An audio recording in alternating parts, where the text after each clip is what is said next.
The explosion tore through the mountain air like God's own thunder, sending rocks the size of dinner plates cascading down the cliff face where Staff Sergeant Elena Vasquez had been standing just moments before. The acrid smell of cordite mixed with dust and something metallic that made her stomach clench as she pressed herself against the granite outcropping, her rifle clutched tight against her chest. Preparing and narrating this type of story took us long efforts and hard work. So if you are enjoying the story, please consider subscribing to our channel. Vasquez, where the hell is my sitrep?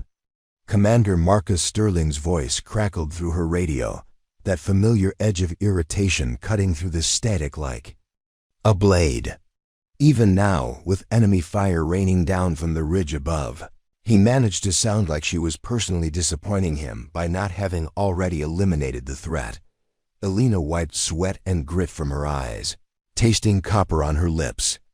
Blood her own, from where a rock fragment had caught her cheek. Multiple contacts on the high ground, sir. At least 6, maybe 8. They've got us pinned in this ravine, and I didn't ask for excuses, Sergeant. I asked for solutions. Sterling's transmission cut through her report with surgical precision. Rodriguez and Chun are moving up the left flank. You take point on the right. And Vasquez, try not to get anyone killed with your hesitation this time. The radio went silent, leaving Elena alone with the sound of her own ragged breathing and the distant crack of rifle fire. Try not to get anyone killed. The words hit her like a physical blow, dredging up memories she'd spent months trying to bury. Afghanistan, the convoy. The split-second decision that had saved 3 lives but cost 2 others. Sterling had been there for the after-action report, had sat stone-faced while she'd explained her reasoning, had nodded once and written something in his little black notebook that she'd never been allowed to read. Elena. The voice belonged to Corporal James Park, her spotter and the closest thing to a friend she had in this godforsaken unit. He'd crawled up beside her while she'd been lost in Sterling's criticism, his dark eyes scanning the ridge above them with the methodical patience that made him such a good soldier. You good? She nodded, not trusting her voice. Park had been with her for 8 months now, ever since she'd transferred to Sterling's unit. He'd seen her work, knew what she could do, but even he sometimes looked at her with that expression like he was waiting for her to break, to prove Sterling right about her being the weak link. Contact left. Rodriguez's voice exploded through the radio, followed immediately by the hammering of automatic weapons fire. Elena could see muzzle flashes winking like deadly stars along the ridge, and she knew without looking that Rodriguez and Chun were pinned down just like she was. The enemy had chosen their position well, high ground, good cover, multiple escape routes. It was a textbook ambush, and Sterling's team was walking right into it. Elena closed her eyes for a moment, letting her training take over. Count the muzzle flashes, estimate range and wind speed, factor in the angle of the slope. When she opened them again, the chaos had organized itself into a problem she could solve. Park, see that cluster of boulders at 2 o'clock? About 400 meters up? She pointed to a spot on the ridge where the gunfire seemed concentrated. I count 3 shooters, maybe 4. That's their command position. Park adjusted his binoculars, studying the terrain. Yeah, I see them. But Elena, that's a hell of a shot. Uphill, crosswind, and they're dug in good. I can make it. She was already adjusting her scope, calculating windage and elevation. But I need you to spot for me, and I need Sterling to understand that we're not taking that position by charging up the hill like some World War II movie. Park keyed his radio. Command, this is Park. Vasquez has eyes on the primary threat. Requesting permission to engage. Sterling's response came back sharp and immediate. Negative. I want boots on that ridge, not potshots from the peanut gallery. Vasquez, you will advance with Rodriguez and Chun. Park, you provide overwatch from current position. Elena felt something cold and hard settle in her stomach. It was a bad plan, the kind of plan that got good soldiers killed, because someone was more interested in looking decisive than being smart. But Sterling was the commander, and she was just the weak link. "Sir, respectfully, I think I can be more effective from—" "Did I ask what you think, Sergeant?" Sterling's voice could have cut glass. "This is not a democracy, and your job is not to think. Your job is to follow orders. Now move out." Elena stared at her radio for a long moment, then looked at Park. He was watching her with an expression she'd seen before, part sympathy, part resignation.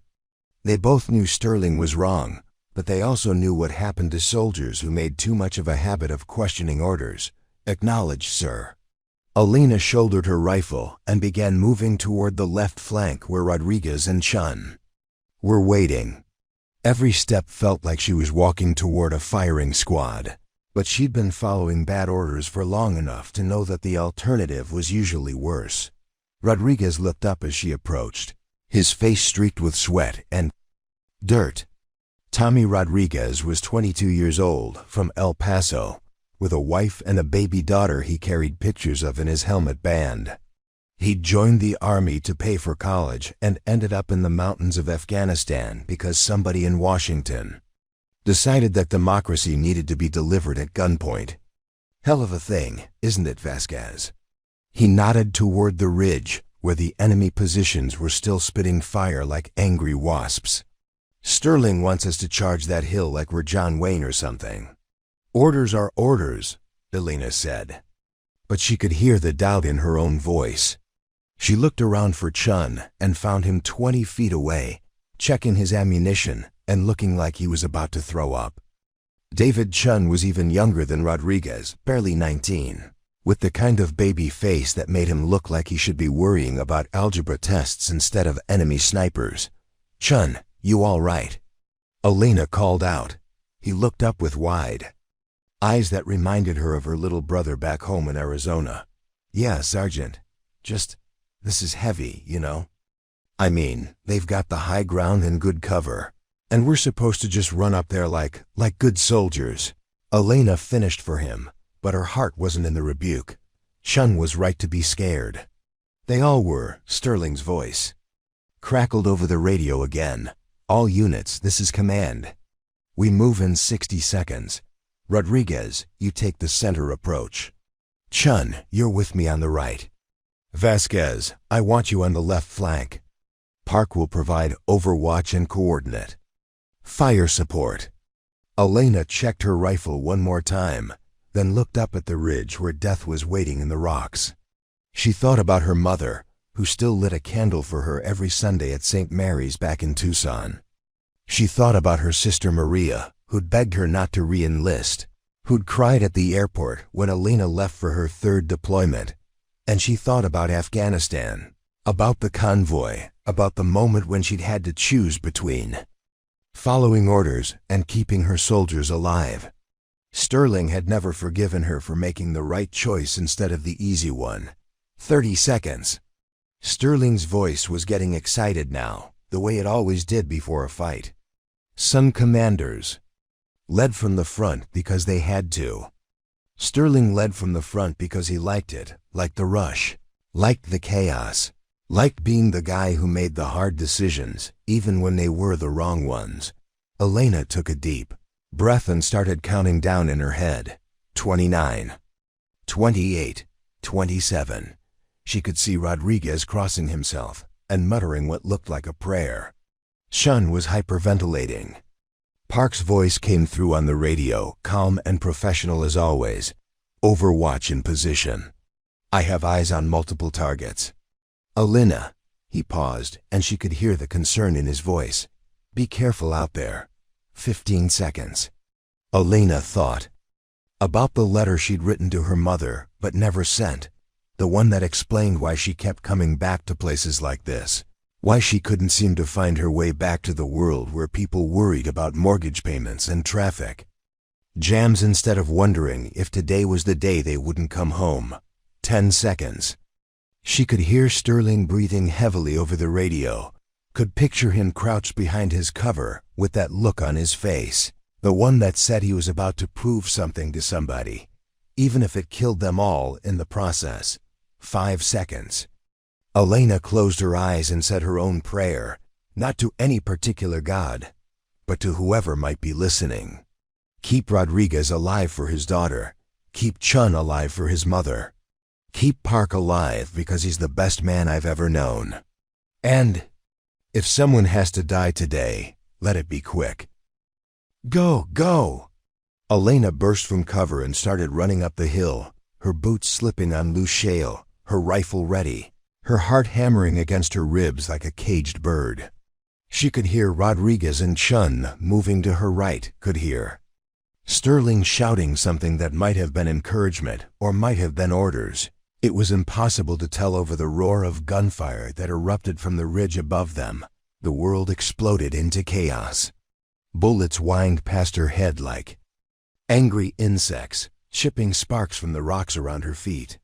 She dove for cover behind a boulder just as something heavy crashed into the ground where she'd been standing, sending up a shower of dirt and stones that rattled against her helmet like hail. Rodriguez, report. Sterling's voice over the radio. Strained now with the kind of urgency that meant things were going very badly very quickly. No response. Rodriguez, goddammit, answer me.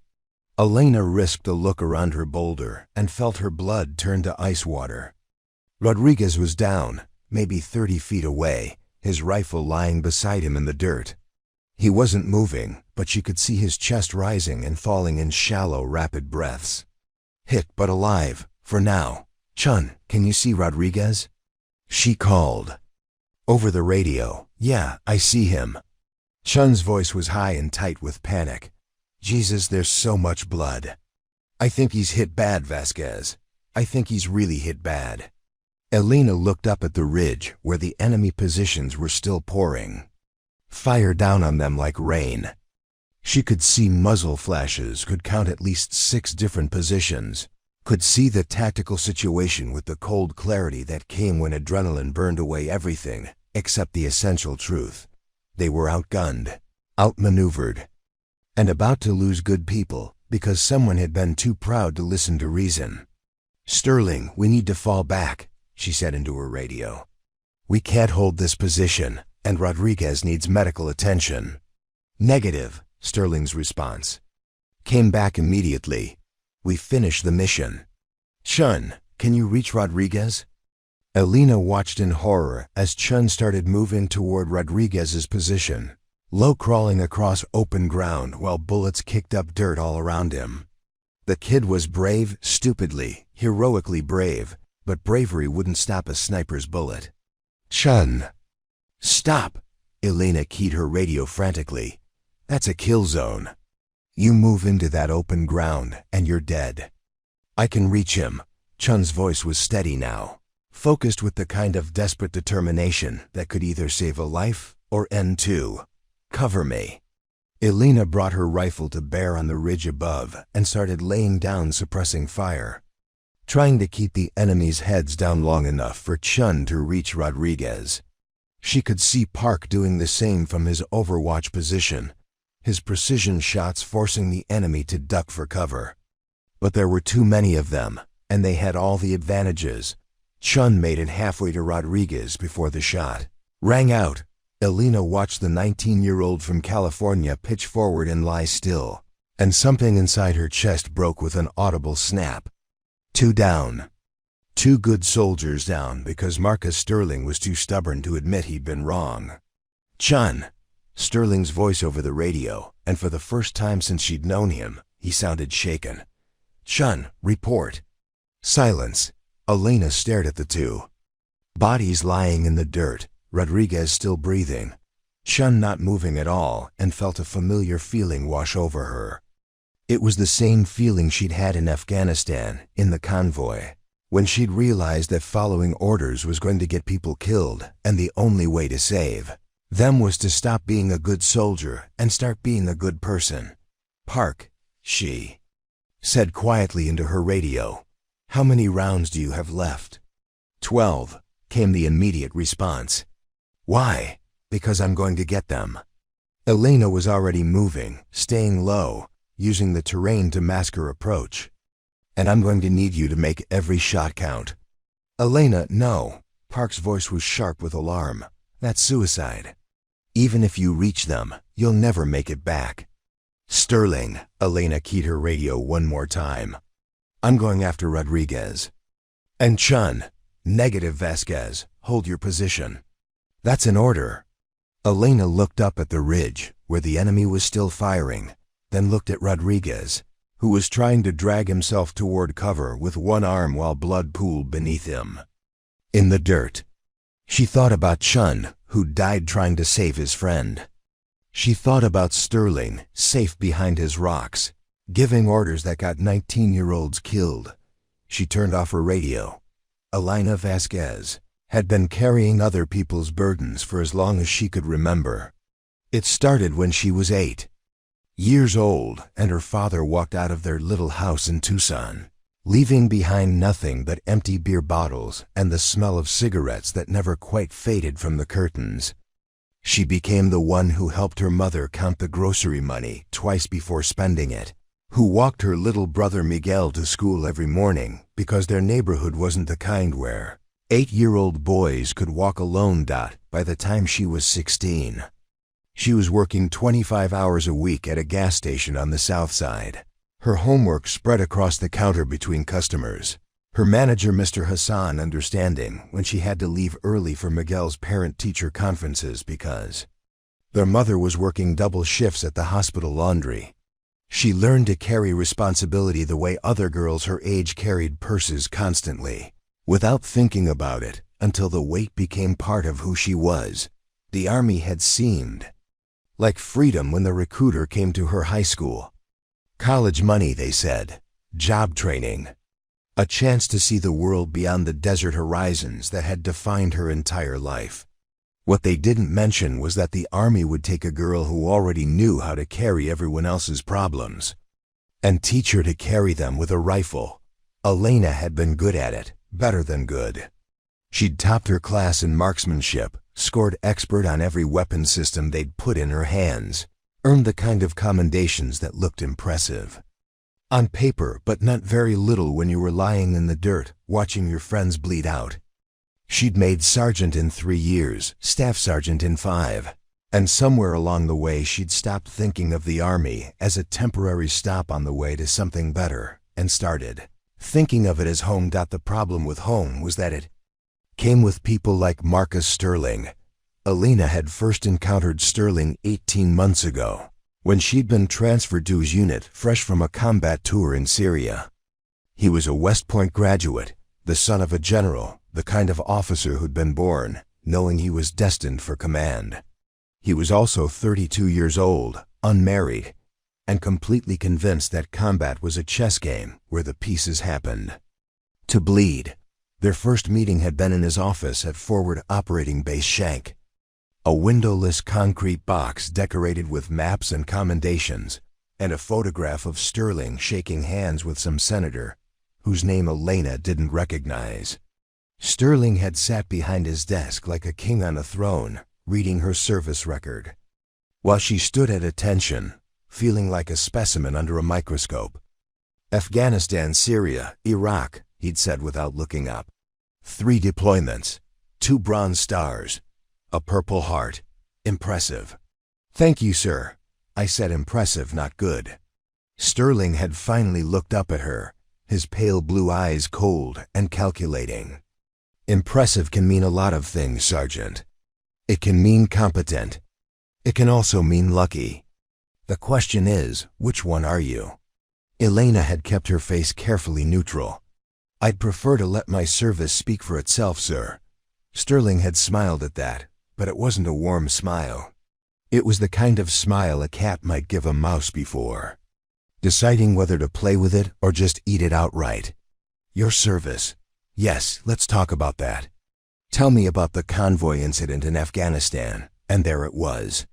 The moment Elena had been dreading since she'd gotten her transfer orders. Every officer in the Army knew about the convoy incident, but most of them understood that sometimes you had to choose between following orders and keeping your people alive. Sterling, apparently, was not most officers. "Sir, my after-action report. I'm not asking about your report, Sergeant. I'm asking about your decision. You were ordered to secure the bridge. Instead, you pulled your team back and called for air support. 2 enemy fighters escaped because of that delay." Elena had felt her jaw clench involuntarily. "With respect, sir, if I'd followed the original plan, we'd have lost half the squad. The bridge was mined. The enemy had prepared positions on both sides of the ravine, and you decided you knew better than your commanding officer." Sterling had leaned back in his chair, studying her like she was a particularly interesting equation. "Tell me, Vasquez, do you think the army is a democracy?" "No, sir." "Do you think orders are suggestions?" "No, sir." "Then explain to me why you seem to have such difficulty following them." That had been 18 months ago, and Sterling had been testing her ever since. Little things at first assignments that were technically within regulations, but clearly designed to prove some kind of point. She'd find herself pulling guard, duty on holidays, leading patrols through the most dangerous sectors, training the newest recruits who didn't know an M4 from an M16. But she'd done it all without complaint, because that's what good soldiers did. She'd bitten her tongue when Sterling criticized her in front of the other NCOs, had kept her opinions to herself during mission briefings, had played the game according to his rules, because she still believed that excellence would eventually speak for itself. She'd been wrong. The breaking point had come 3 weeks ago, during a training exercise in the mountains. Sterling had designed a scenario where her squad was supposed to assault a fortified position with minimal air support and no artillery. It was the kind of mission that looked good on paper, but would be suicide in real combat, and Elena had made the mistake of saying so.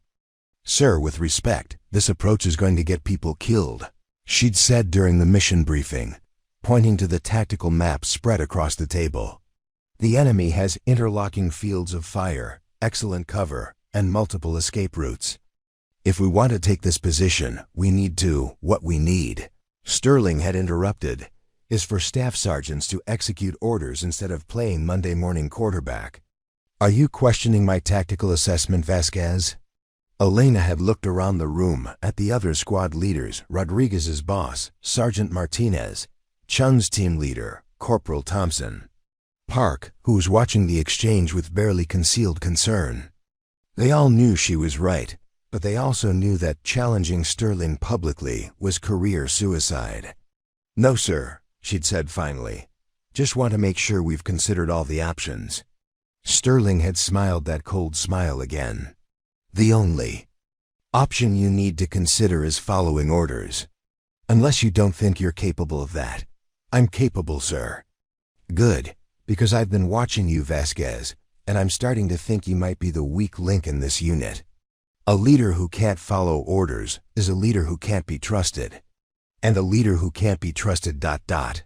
He'd left the sentence hanging, but the implication was clear.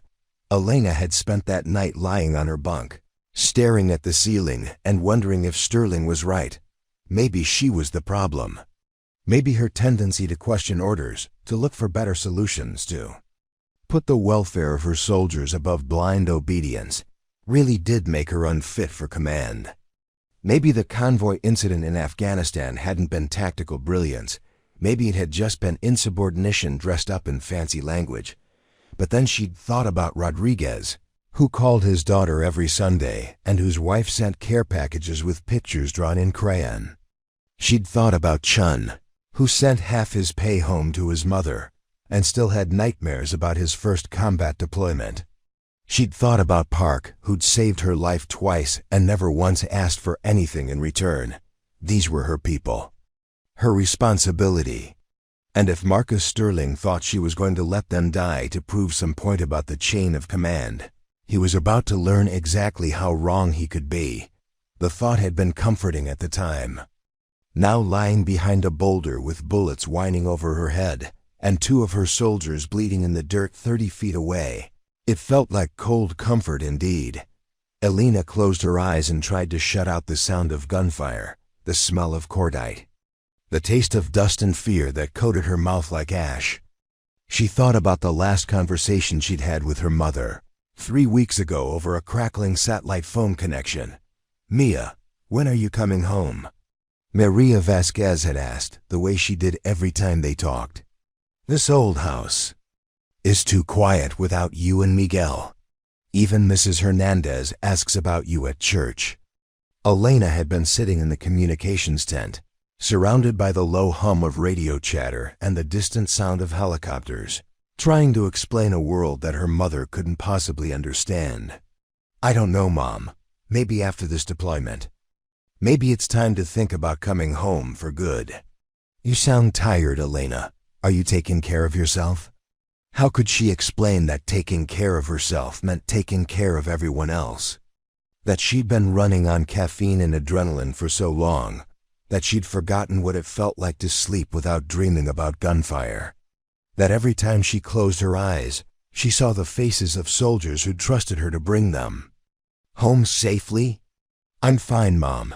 Just ready for this to be over." "Your brother graduated last month," her mother had said, changing the subject with the practiced ease of someone who'd spent years learning not to ask too many questions about her daughter's work. "He got accepted to Arizona State engineering program. He says he wants to build bridges." Elena had smiled at that. Miguel, building bridges while she spent her days figuring out how to blow them up. There was something poetic about it, or maybe just tragically ironic. "That's great, Mom. Tell him I'm proud of him. He misses you, you know. We both do. This house. It's not the same without you." Elena had wanted to tell her mother about Sterling, about the impossible position she'd been put in, about the choice between being a good soldier and being a good person. Instead, she'd said, "I miss you too, Mom. Both of you. More than you know." Now, with Rodriguez and Chun lying motionless in the dirt, and Sterling's voice crackling over the radio, with increasingly frantic demands for status reports, Elena understood that some choices couldn't be put off any longer.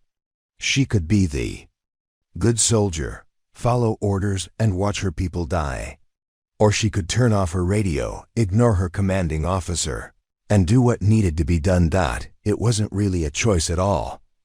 Elena checked her rifle one more time, counted her remaining ammunition, 4 magazines, 30 rounds each, and started crawling toward the open ground where Rodriguez and Chun were lying. Every instinct screamed at her to stay in cover, to wait for support, to follow protocol and let someone else make the hard decisions. But she'd been carrying other people's burdens for too long to stop now. The first few yards were the hardest. Elena had to move slowly, using every rock and depression for cover, while bullets from the ridge above sparked and whined around her. She could hear Park's rifle cracking steadily from his overwatch position, each shot calculated to keep the enemy's heads down for just a few precious seconds. Rodriguez was closer, maybe 20 feet away. As Elena got nearer, she could see that he was conscious, his eyes wide with pain and fear, his left hand pressed against a wound in his side that was seeping blood between his fingers. When he saw her, he tried to smile, but it came out more like a grimace. "Hey, Sarge," he whispered as she reached his position. "Guess I really stepped in it this time." Elena did a quick assessment of his wounds. Gunshot to the left side, probably caught a rib, missed the vital organs. Lots of blood, but not immediately life-threatening if she could get him stabilized. The real problem was that he was lying in the middle of a kill zone with enemy snipers who'd love nothing more than to finish the job. "You're going to be fine, Rodriguez," she said, pulling a field dressing from her kit. "But I need you to stay still while I work, okay?" "Chun," Rodriguez grabbed her arm with surprising strength. "Is Chun okay?" "I saw him go down, but I couldn't." Elena looked toward where Chun was lying, 15 feet away, and felt her heart sink. The young soldier wasn't moving, and from this angle, she could see a dark stain spreading beneath his head. She'd seen enough combat wounds to know the difference between unconscious and dead. "Let me worry about Chun," she said gently, pressing the dressing against Rodriguez's wound. "Right now I need you to focus on staying conscious, okay? Your wife is expecting you home, and your daughter needs her daddy." Rodriguez nodded weakly, his face gray with shock and blood loss. Elena knew she had to move fast. Every second they stayed in this position increased the chances that an enemy sniper would get lucky, and she wasn't about to lose another soldier to Marcus Sterling's pride. "Park," she whispered into her radio, hoping Sterling wasn't monitoring this frequency. "I've got Rodriguez. He's hit bad but stable. Chun is." She paused, looking at the motionless figure in the dirt. "Chun is KIA. Park's response came back, tight with controlled emotion. "Copy that. Elena, you need to get out of there. I'm seeing movement on the ridge, and I think they're trying to flank your position." Elena looked up at the rocky slope above them, where she could just make out the shapes of enemy fighters moving among the boulders. Park was right. They were being flanked. In another few minutes, this entire area would be untenable. "I'm going to need you to keep their heads down for about 30 seconds, she said. "Can you do that?" "Elena, what are you? 30 seconds. "Park, that's all I need." Elena didn't wait for his response. She grabbed Rodriguez under the arms and started dragging him toward the nearest cover, a cluster of rocks about 10 yards away. Rodriguez weighed at least 180, and the rocky terrain made every step treacherous. But Elena had been carrying heavy things her entire life. Park's rifle opened up from the overwatch position, laying down a steady stream of precision fire that forced the enemy snipers to duck for cover. Elena used those precious seconds to haul Rodriguez across the open ground, her boots slipping on loose shale, her back screaming with the effort of dragging a wounded man while wearing 60 pounds of gear. They made it to cover just as the enemy fire resumed, bullets chipping sparks from the rocks around them. Rodriguez was barely conscious now, his breathing shallow and rapid, his face the color of old concrete. Elena knew he was going into shock, knew that without immediate medical attention, he was going to die. And David Chun already was dead lying alone in the dirt while his parents back in California waited for a phone call that would destroy their world. Elena closed her eyes and made a decision that would change everything. Sterling's voice exploded through Elena's radio with the force of barely controlled fury. "Vasquez, what the hell is your status? I've been trying to reach you for 10 minutes. Elena looked down at Rodriguez, who was drifting in and out of consciousness, his breathing becoming more labored with each passing minute. She looked across the open ground toward Chun's motionless form, then up at the ridge where muzzle flashes continued to wink like deadly stars. She thought about Sterling, safe behind his cover 50 yards away, demanding answers while good soldiers died. She turned her radio back on.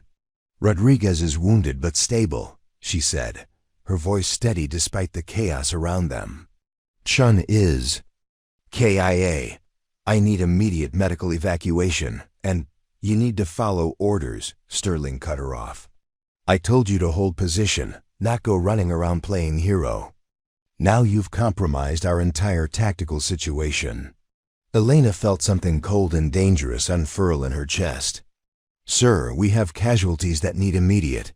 We have a mission to complete." Sterling's voice carried the kind of authority that brooked no argument. "The enemy is still dug in on that ridge, and we're not leaving until we've cleared them out. Park, what's your ammunition status?" Park's voice came back reluctant. "Down to 8 rounds, sir." "Then make them count." "Vasquez, I want you to continue the advance. Use Rodriguez's position as a base of fire, and Rodriguez is bleeding out." Elena interrupted, her control finally beginning to crack. "He needs a medevac, not a tactical discussion. Rodriguez is a soldier, and soldiers accept risk. Now follow my orders or—" Elena turned off her radio again. The silence that followed was deafening, broken only by the distant crack of enemy fire and Rodriguez's labored breathing. Elena knew she'd just crossed a line that couldn't be uncrossed, had committed an act of insubordination that would end her career and probably land her in military prison. She also knew she didn't care. "Sarge?" Rodriguez's voice was barely a whisper. What's happening?" Elena checked his dressing, noting that the bleeding had slowed, but not stopped. His pulse was rapid and thready, his skin clammy with shock. Without proper medical attention, he had maybe an hour before blood loss became critical. "Nothing you need to worry about," she said, trying to keep her voice calm and reassuring. "I'm going to get you out of here, okay? But I need you to stay with me. Keep talking." "My wife," Rodriguez mumbled, his eyes unfocused. "Isabella, she's pregnant again. Didn't want to tell anyone until after the deployment. In case." He trailed off, his breathing becoming more shallow. Elena felt her throat tighten.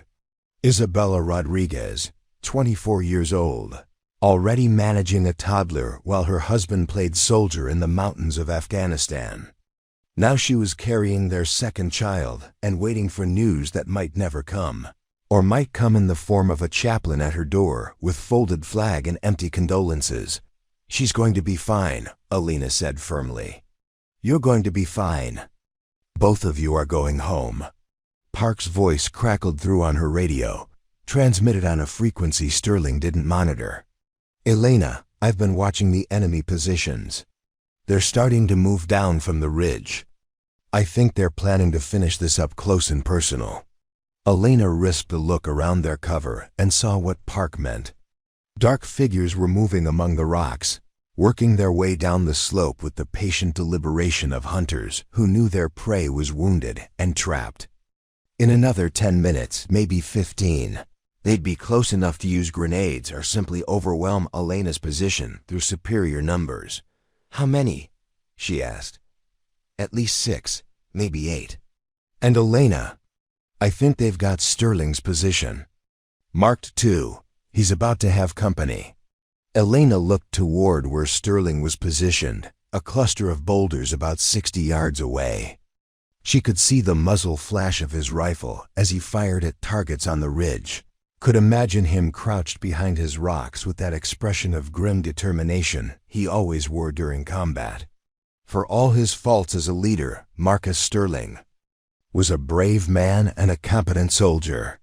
He was also about to die because he was too proud to admit when a tactical situation had gone beyond recovery. Elena made her third irreversible decision of the day. "Park, I need you to do something for me," she said into her radio. "And you're going to think I'm crazy." More crazy than usual? Despite everything, Elena found herself smiling. James Park had been her friend, her anchor, her voice of reason. Through 18 months of Marcus Sterling's leadership, if she was about to throw away her career, at least she was doing it for people who mattered. "I need you to put covering fire on that slope," she said. "Everything you've got. Don't worry about conserving ammunition. Elena, I've only got 6 rounds left. After that, you're going to pack up your gear and start moving toward the extraction point," Elena interrupted. "And you're going to take Rodriguez with you." There was a long pause. "What about Sterling?" Elena looked across the rocky ground toward Sterling's position, where enemy fighters were now moving with increasing boldness. She thought about his cold blue eyes, his cutting remarks, his absolute certainty that following orders mattered more than keeping soldiers alive. She thought about Chun, lying dead in the dirt because Sterling had refused to listen to reason. Then she thought about Isabella Rodriguez, waiting at home with a toddler and a secret she couldn't share with anyone. She thought about Sterling's parents, whoever they were, waiting for their son to come home from his war. She thought about the fundamental truth that had guided her through 3 deployments and 18 months of impossible leadership. Everyone goes home, or no one does. "I'll get Sterling," she said. Park's response was immediate and sharp. "Elena, no, that's suicide. You can't carry Rodriguez and Sterling, and you sure as hell can't fight your way through 8 enemy fighters with a rifle and good intentions." Elena was already moving, low crawling toward Rodriguez while keeping the rocks between herself and the enemy positions. Rodriguez is your responsibility now. Get him to the extraction point and make sure that baby gets to meet its father. Elena, that's an order, Corporal. Elena's voice carried the kind of authority that came from 5 years of leading soldiers through impossible situations. And Park? When you write the report, make sure they know Chun died trying to save his friend. That matters. Elena could hear Park cursing over the radio, but she also heard him starting to move. Good. At least some of them were going to make it home. Rodriguez was semi-conscious when Elena reached him, his eyes fluttering open as she checked his dressing one more time. The bleeding had mostly stopped, but his color was terrible and his breathing was getting worse. Shock was setting in hard, and without immediate medical attention, he wasn't going to last much longer. Rodriguez, listen to me, Elena said urgently. Park is going to get you out of here. I need you to do exactly what he tells you, okay? No heroics, no trying to help. Just focus on getting home to Isabella and that baby. Rodriguez's eyes focused on her with surprising clarity. What about you, Sarge? What about Sterling? Elena looked across the battlefield toward Sterling's position, where she could see enemy fighters moving closer with each passing minute. The smart thing to do would be to follow Park and Rodriguez, to get out while they still could and let Sterling deal with the consequences of his own poor leadership. It would be tactically sound, militarily justified, and probably what any reasonable person would do. Elena had never been particularly reasonable. Sterling's my responsibility, she said simply. Same way you and Chun were my responsibility. Same way Park is Park's responsibility now. Rodriguez grabbed her arm with what little strength he had left. Elena, don't do this. That man has done nothing but make your life hell for 18 months. He called you the weak link. He got Chun killed with his goddamn stubbornness. Let him figure his own way out. For a moment, Elena wavered. Rodriguez was right. Sterling had made her life miserable, had questioned her competence, had ignored her tactical advice and gotten good soldiers killed as a result. She owed him nothing except the minimum courtesy required by military protocol, but that wasn't how Elena Vasquez had been raised. Her mother had taught her that you help people not because they deserve it, but because helping people is what decent human beings do. Her father had taught her, through his absence, that running away from responsibility was easy, but it poisoned everything it touched. The army had taught her that leaders eat last, that the mission comes first but soldiers never come second, and that sometimes being a good person meant being a bad soldier. Take care of yourself, Rodriguez, Elena said, squeezing his shoulder. Give Isabella my love. She was already moving before he could respond, using every scrap of cover to work her way towards Sterling's position. Park's rifle cracked from his overwatch position, laying down precise covering fire that forced the advancing enemy fighters to duck and weave among the rocks. Elena used those precious seconds to cover ground, her body low, her rifle ready. Her mind focused on the simple mathematics of tactical movement. 60 yards to Sterling's position. At least 6 enemy fighters converging from multiple directions. Unknown ammunition status for Sterling. No air support, no artillery, no backup coming over the hill with bugles blowing and flags flying. Just Elena Vasquez, a rifle, and the stubborn refusal to let another soldier die on her watch. She was halfway to Sterling's position when the first grenade exploded. The blast was close enough to shower Elena with dirt and rock fragments, close enough to leave her ears ringing, and her vision blurred. She rolled behind the nearest boulder and tried to assess the situation, but the world had become a chaotic mess of smoke, dust, and the sharp crack of small arms fire. "Sterling!" she shouted over the noise. "Sterling, respond!" No answer. Elena risked a look around her cover and felt her blood turn cold. Sterling's position had taken a direct hit from the grenade, and she could see him lying motionless among the scattered rocks, his rifle thrown several feet away. His uniform torn and bloody. The enemy fighters were closing in for the kill.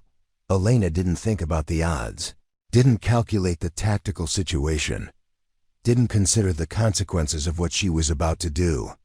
She simply stood up from behind her cover, shouldered her rifle, and started running toward Sterling's position while laying down suppressing fire on anything that moved. The world exploded around her. Bullets whined past her head, chipped sparks from the rocks at her feet, tugged at her uniform like grasping fingers. She could hear shouting in a language she didn't recognize, could see muzzle flashes winking at her from multiple positions, could taste copper and cordite and the particular flavor of adrenaline that came with the absolute certainty that she was about to die. Elena kept running.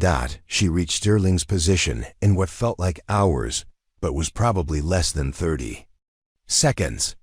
Sterling was unconscious but breathing, a nasty head wound bleeding freely, his left leg bent at an unnatural angle that suggested a broken femur. He was alive, but he wasn't going anywhere under his own power. "Sterling," Elena shook his shoulder. "Urgently. Sir, I need you to wake up. We need to move now." Sterling's eyes fluttered open, unfocused and confused. "Vasquez? What? Where am I? You're about 20 seconds away from being dead if you don't listen to me," Elena said bluntly. "I'm going to get you out of here, but I need you to help me however you can. Can you move your arms?" Sterling tried to sit up and immediately fell back with a grunt of pain. "My leg. I think it's broken. Vasquez, what's the tactical situation?"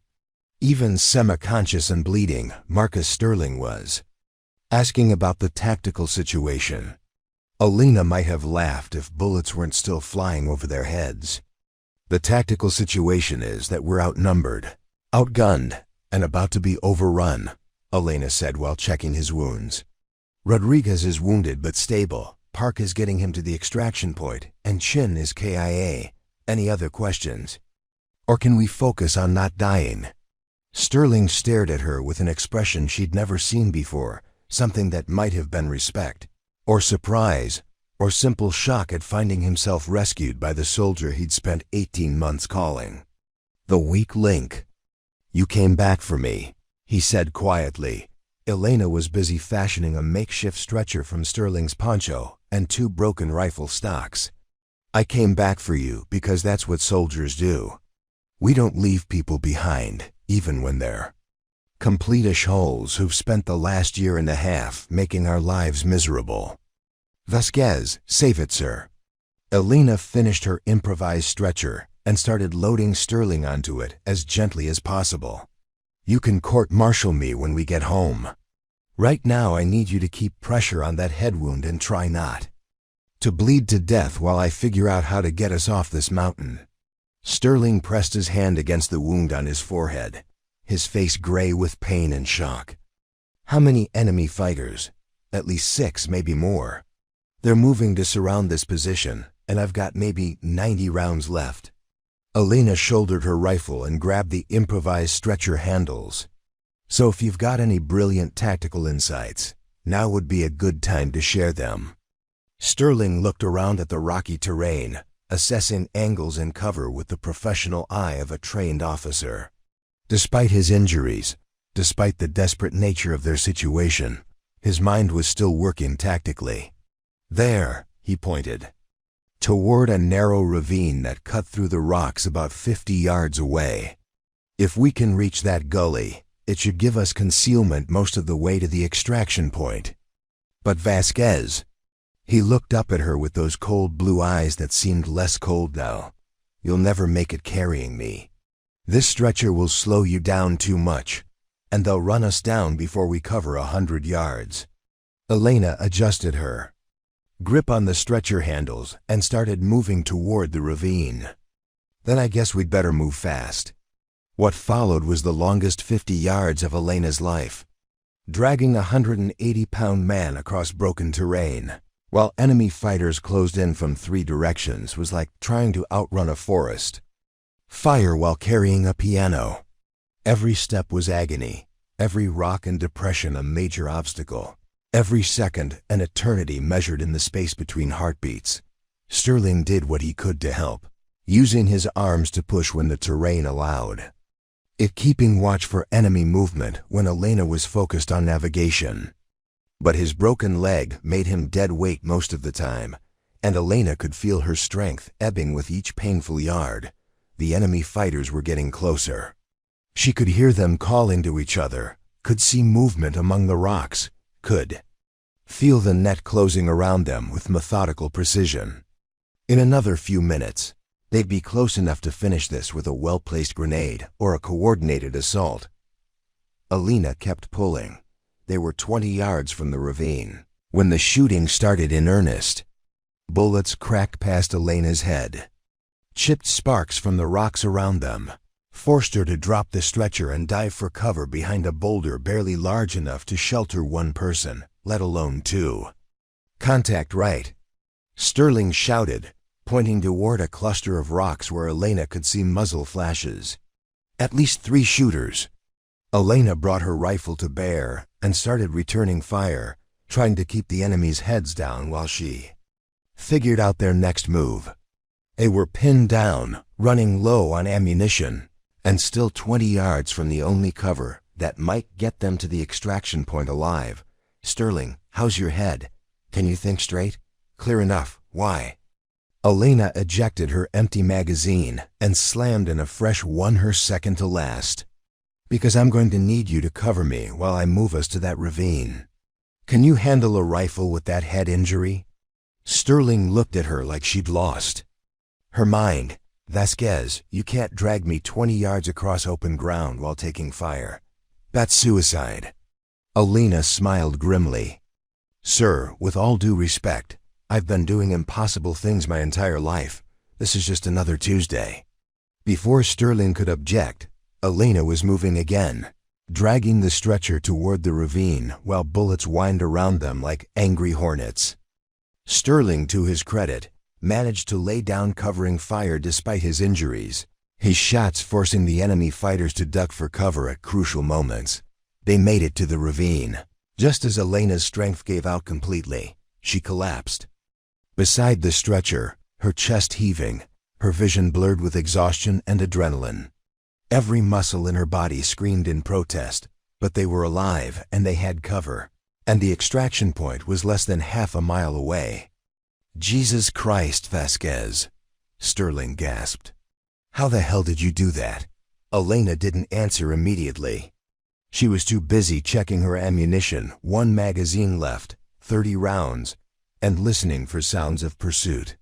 The enemy fighters would regroup quickly, would figure out where they'd gone, would be coming after them with renewed determination. "We're not out of this yet," she said finally. "Can you move at all, or am I carrying you the rest of the way?" Sterling tried to lever himself up on his elbows and immediately collapsed back onto the stretcher. "I don't think so. That leg is completely useless, and I'm seeing double from the head injury. Vasquez ... He paused, looking at her with an expression she'd never seen before. "Why did you come back for me? After everything I've put you through, why didn't you just leave me to figure it out myself?"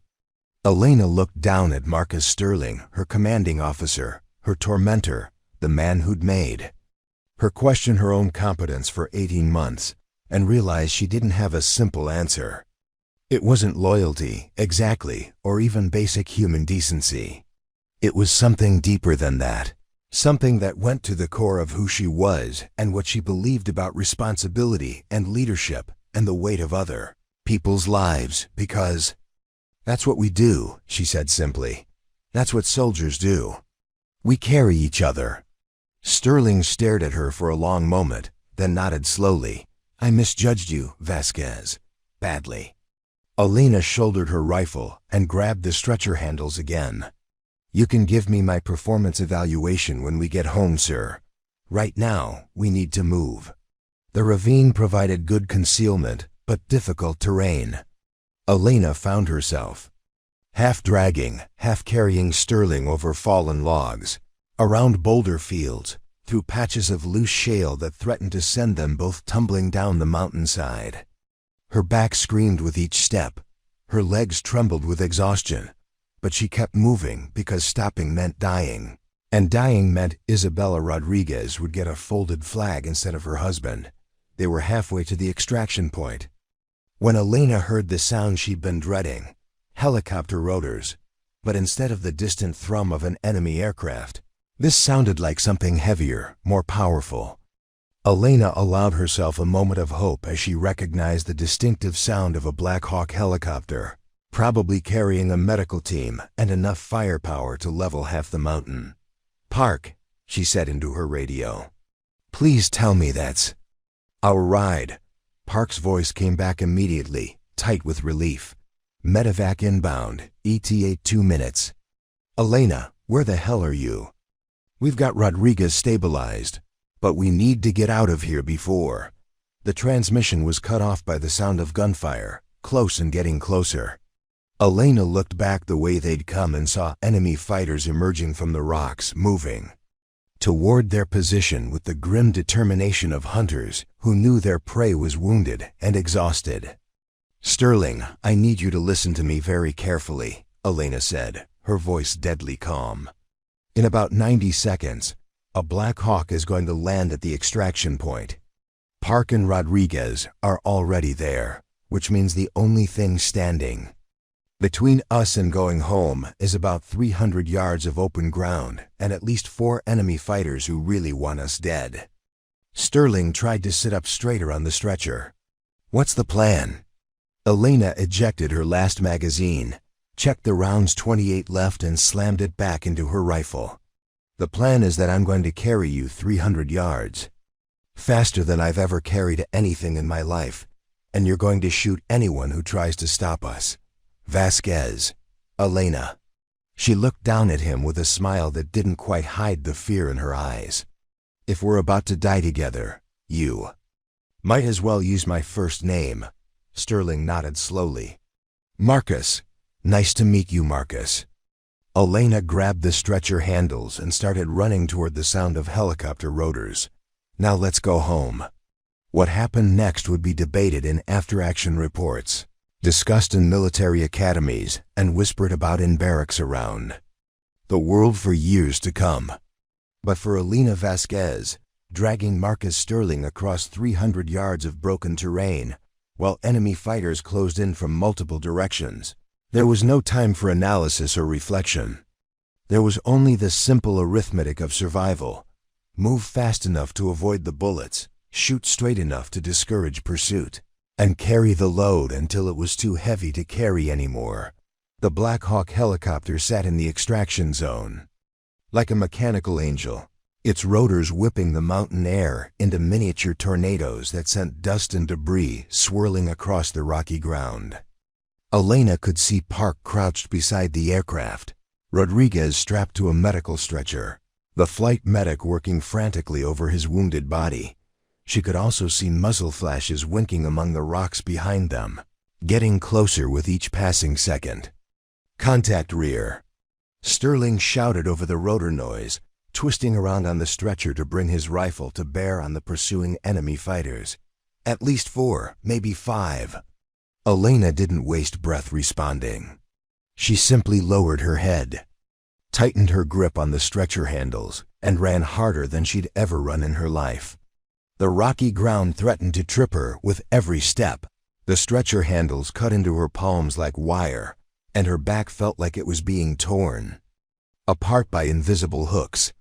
But Isabella Rodriguez was waiting at home with a secret she couldn't tell anyone, and David Chun's parents were waiting for a phone call that would destroy their world. And sometimes being a good person meant carrying weights that were too heavy to carry. Bullets cracked past her head, spanged off the rocks around her feet, tugged at her uniform like grasping fingers. Elena zigzagged as much as the terrain allowed, using every depression and boulder for momentary cover while Sterling laid down suppressing fire behind them.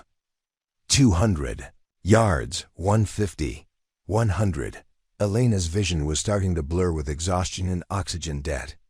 Her legs felt like water, Her lungs burned with each breath, and she could taste blood where she'd bitten through her tongue.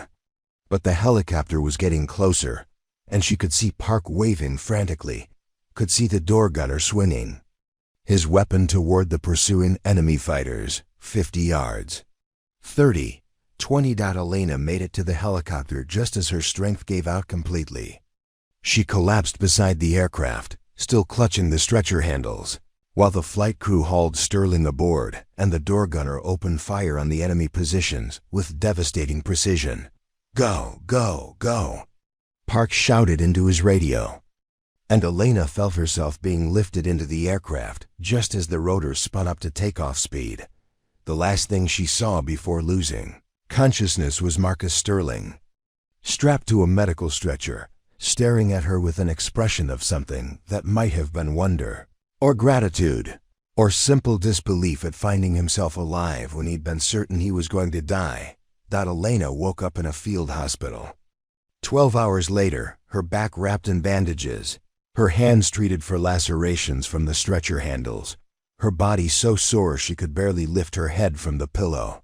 The first thing she saw was James Park sitting in a chair beside her bed, his usually calm expression creased with worry and relief. "Hey there, hero," he said softly. "How do you feel?" Elena tried to sit up and immediately regretted it. Every muscle in her body screamed in protest, and her back felt like someone had taken a sledgehammer to it. "Like I got hit by a truck." "Rodriguez? Stable. They flew him to Germany for surgery, but the doctors say he's going to be fine. Full recovery expected." Park's expression darkened slightly. "Chun's body is being prepared for transport home. His parents... quotes. He shook his head. "His parents are flying in tomorrow." Elena closed her eyes, seeing David Chun's young face in her mind's eye. 19 years old, from California, with dreams of college and a girlfriend who sent him letters every week. Dead because Marcus Sterling had been too proud to listen to reason, too stubborn to admit when a tactical situation had gone beyond recovery. What about Sterling? Broken leg, concussion, various cuts and bruises. He's in surgery right now, but they expect him to make a full recovery too. Park leaned forward, his expression serious. "Elena, what you did out there... I've never seen anything like it. You carried him 15 miles through enemy territory. 15 miles. The medic said it should have been impossible for someone your size to move that much weight that far." Elena didn't feel like a hero. She felt like someone who'd made a series of increasingly desperate decisions and gotten lucky enough to survive. I did what anyone would have done." Park shook his head. "No, you didn't. Most people would have followed orders and gotten everyone killed. Most people would have left Sterling to figure out his own problems after the way he treated you. Most people wouldn't have risked their lives for someone who spent 18 months making their life hell. Most people don't understand what it means to be a soldier," Elena said quietly. "We don't leave people behind. Not ever." Before Park could respond, the tent flap opened and Colonel Sarah Martinez walked in. Martinez was the battalion commander, a tough, no-nonsense officer in her 40s who'd come up through the enlisted ranks and had a reputation for fairness that was legendary throughout the unit. She was also, Elena realized with a sinking heart, here to conduct the inevitable investigation into what had happened on the mountain. "Staff Sergeant Vasquez," Martinez said formally. "How are you feeling?" "Fine, ma'am. Ready to return to duty." Martinez raised an eyebrow. "According to the medical staff, you've got muscle strain in your back and shoulders that's going to keep you on light duty for at least a week. But that's not why I'm here." She pulled up a chair and sat down, her expression unreadable. "I'm here because I need to understand what happened up there. I've got preliminary reports from Corporal Park and the flight crew, but I need your version of events." Elena felt her stomach clench. This was it, the moment when her career ended, when 18 months of trying to be the perfect soldier, despite impossible leadership, finally caught up with her. She'd turned off her radio, ignored direct orders, and essentially mutinied against her commanding officer in the middle of a combat situation. "Ma'am, I take full responsibility for—" "I'm not asking for an apology, Sergeant," Martinez interrupted. "I'm asking for your report. Tell me what happened from the beginning." So Elena did. She told Martinez about Sterling's tactical plan, about her concerns regarding the enemy positions, about Rodriguez and Chun being wounded and killed. She told her about turning off her radio, about disobeying direct orders, about making the decision to retrieve Sterling despite everything he'd put her through.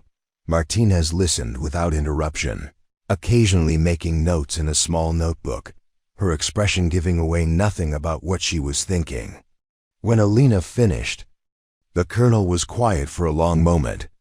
"Sergeant Vasquez," Martinez said finally, "are you aware that Commander Sterling has requested that you be court-martialed for insubordination and failure to obey lawful orders?" Elena felt the bottom drop out of her stomach. She'd expected consequences. But court-martial meant prison time, dishonorable discharge, the end of everything she'd worked for. "Yes, ma'am." "Are you also aware that Corporal Park has submitted a recommendation that you be awarded the Silver Star for exceptional valor in combat?" Elena blinked, certain she'd misheard. "Ma'am?" Martinez consulted her notebook. "According to his report, you single-handedly rescued 3 wounded soldiers under enemy fire, carried your commanding officer 15 miles through hostile territory, and probably saved the lives of everyone in your unit through your actions. The flight crew corroborates his account." "Ma'am, I disobeyed direct orders. I turned off my radio and ignored Commander Sterling's instructions." "Yes, you did." Martinez closed her notebook and looked directly at Elena. "The question is whether those orders were lawful, reasonable, and tactically sound. From what I'm hearing, they were none of those things." Elena stared at the colonel, not sure she was understanding correctly. "Ma'am," Martinez stood up and walked to the tent entrance, looking out at the bustling activity of the field hospital. "Sergeant Vasquez, I've been in the Army for 22 years. I've seen good officers and bad officers, good soldiers and bad soldiers. What I've never seen is someone carry a 180-pound man 15 miles through enemy territory because it was the right thing to do." She turned back to face Elena. "Commander Sterling is a West Point graduate, the son of a general and a competent tactical officer. He's also arrogant, inflexible, and more concerned with his own authority than the welfare of his soldiers. The fact that you were willing to risk court-martial to save his life says more about your character than a dozen commendations." Elena felt tears starting to sting her eyes, though whether from relief or exhaustion she couldn't say. "What happens now, ma'am?" "Now?" "Now you recover from your injuries while I conduct a full investigation into what happened up there. I'll be interviewing everyone involved, reviewing the tactical situation, and making recommendations to higher command." Martinez's expression softened slightly. "But Elena, may I call you Elena?" Elena nodded. "Elena, I want you to understand something. The Army needs soldiers like you soldiers who understand that leadership isn't about giving orders. It's about taking care of people. Soldiers who know the difference between following orders and doing what's right. We don't have enough of those, and we can't afford to lose the ones we have." After Martinez left, Elena lay back on her hospital bed and stared at the tent ceiling, trying to process everything that had happened. She'd expected to be facing prison time for insubordination. Instead, she might be facing a commendation for valor. The irony was almost too much to bear. "Elena?" Park's voice was soft, concerned. "You okay?" Elena turned to look at her friend, her spotter, her anchor, the man who'd watched her back through 18 months of impossible leadership and was still watching it now. "Park, can I ask you something? Anything? Why did you recommend me? For the Silver Star? I mean, I know what I did, but I also know what I didn't do. I got Chun killed by not acting fast enough. I put all of you at risk by going after Sterling, Elena. Park's voice was firm, cutting through her self-doubt like a blade.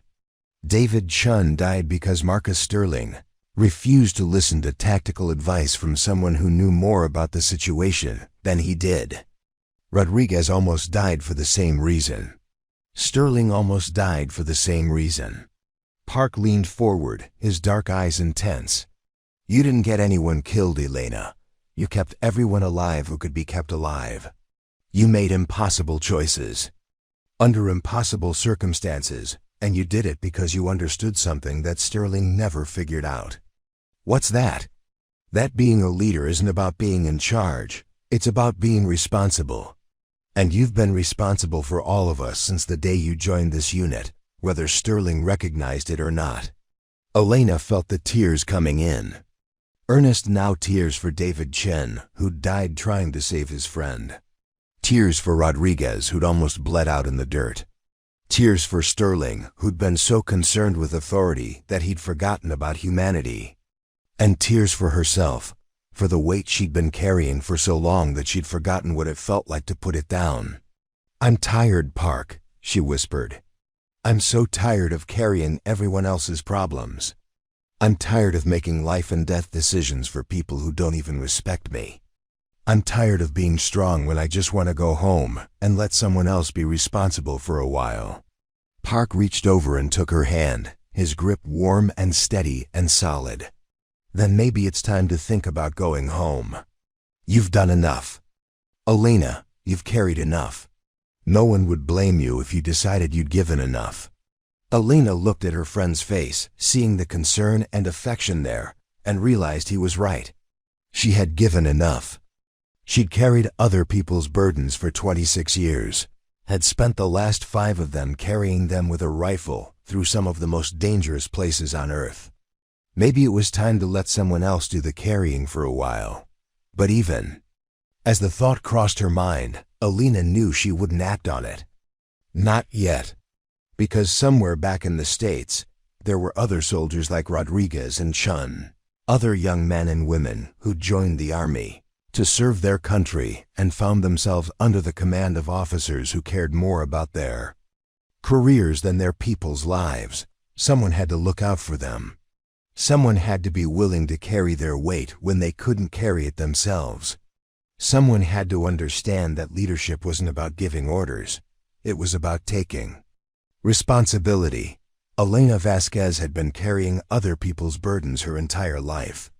She wasn't about to stop now. 3 days later, Marcus Sterling limped into Elena's hospital tent on crutches, his left leg in a cast, his head wrapped in bandages, his usual commanding presence diminished by pain medication and the humbling experience of nearly dying alone on a mountainside.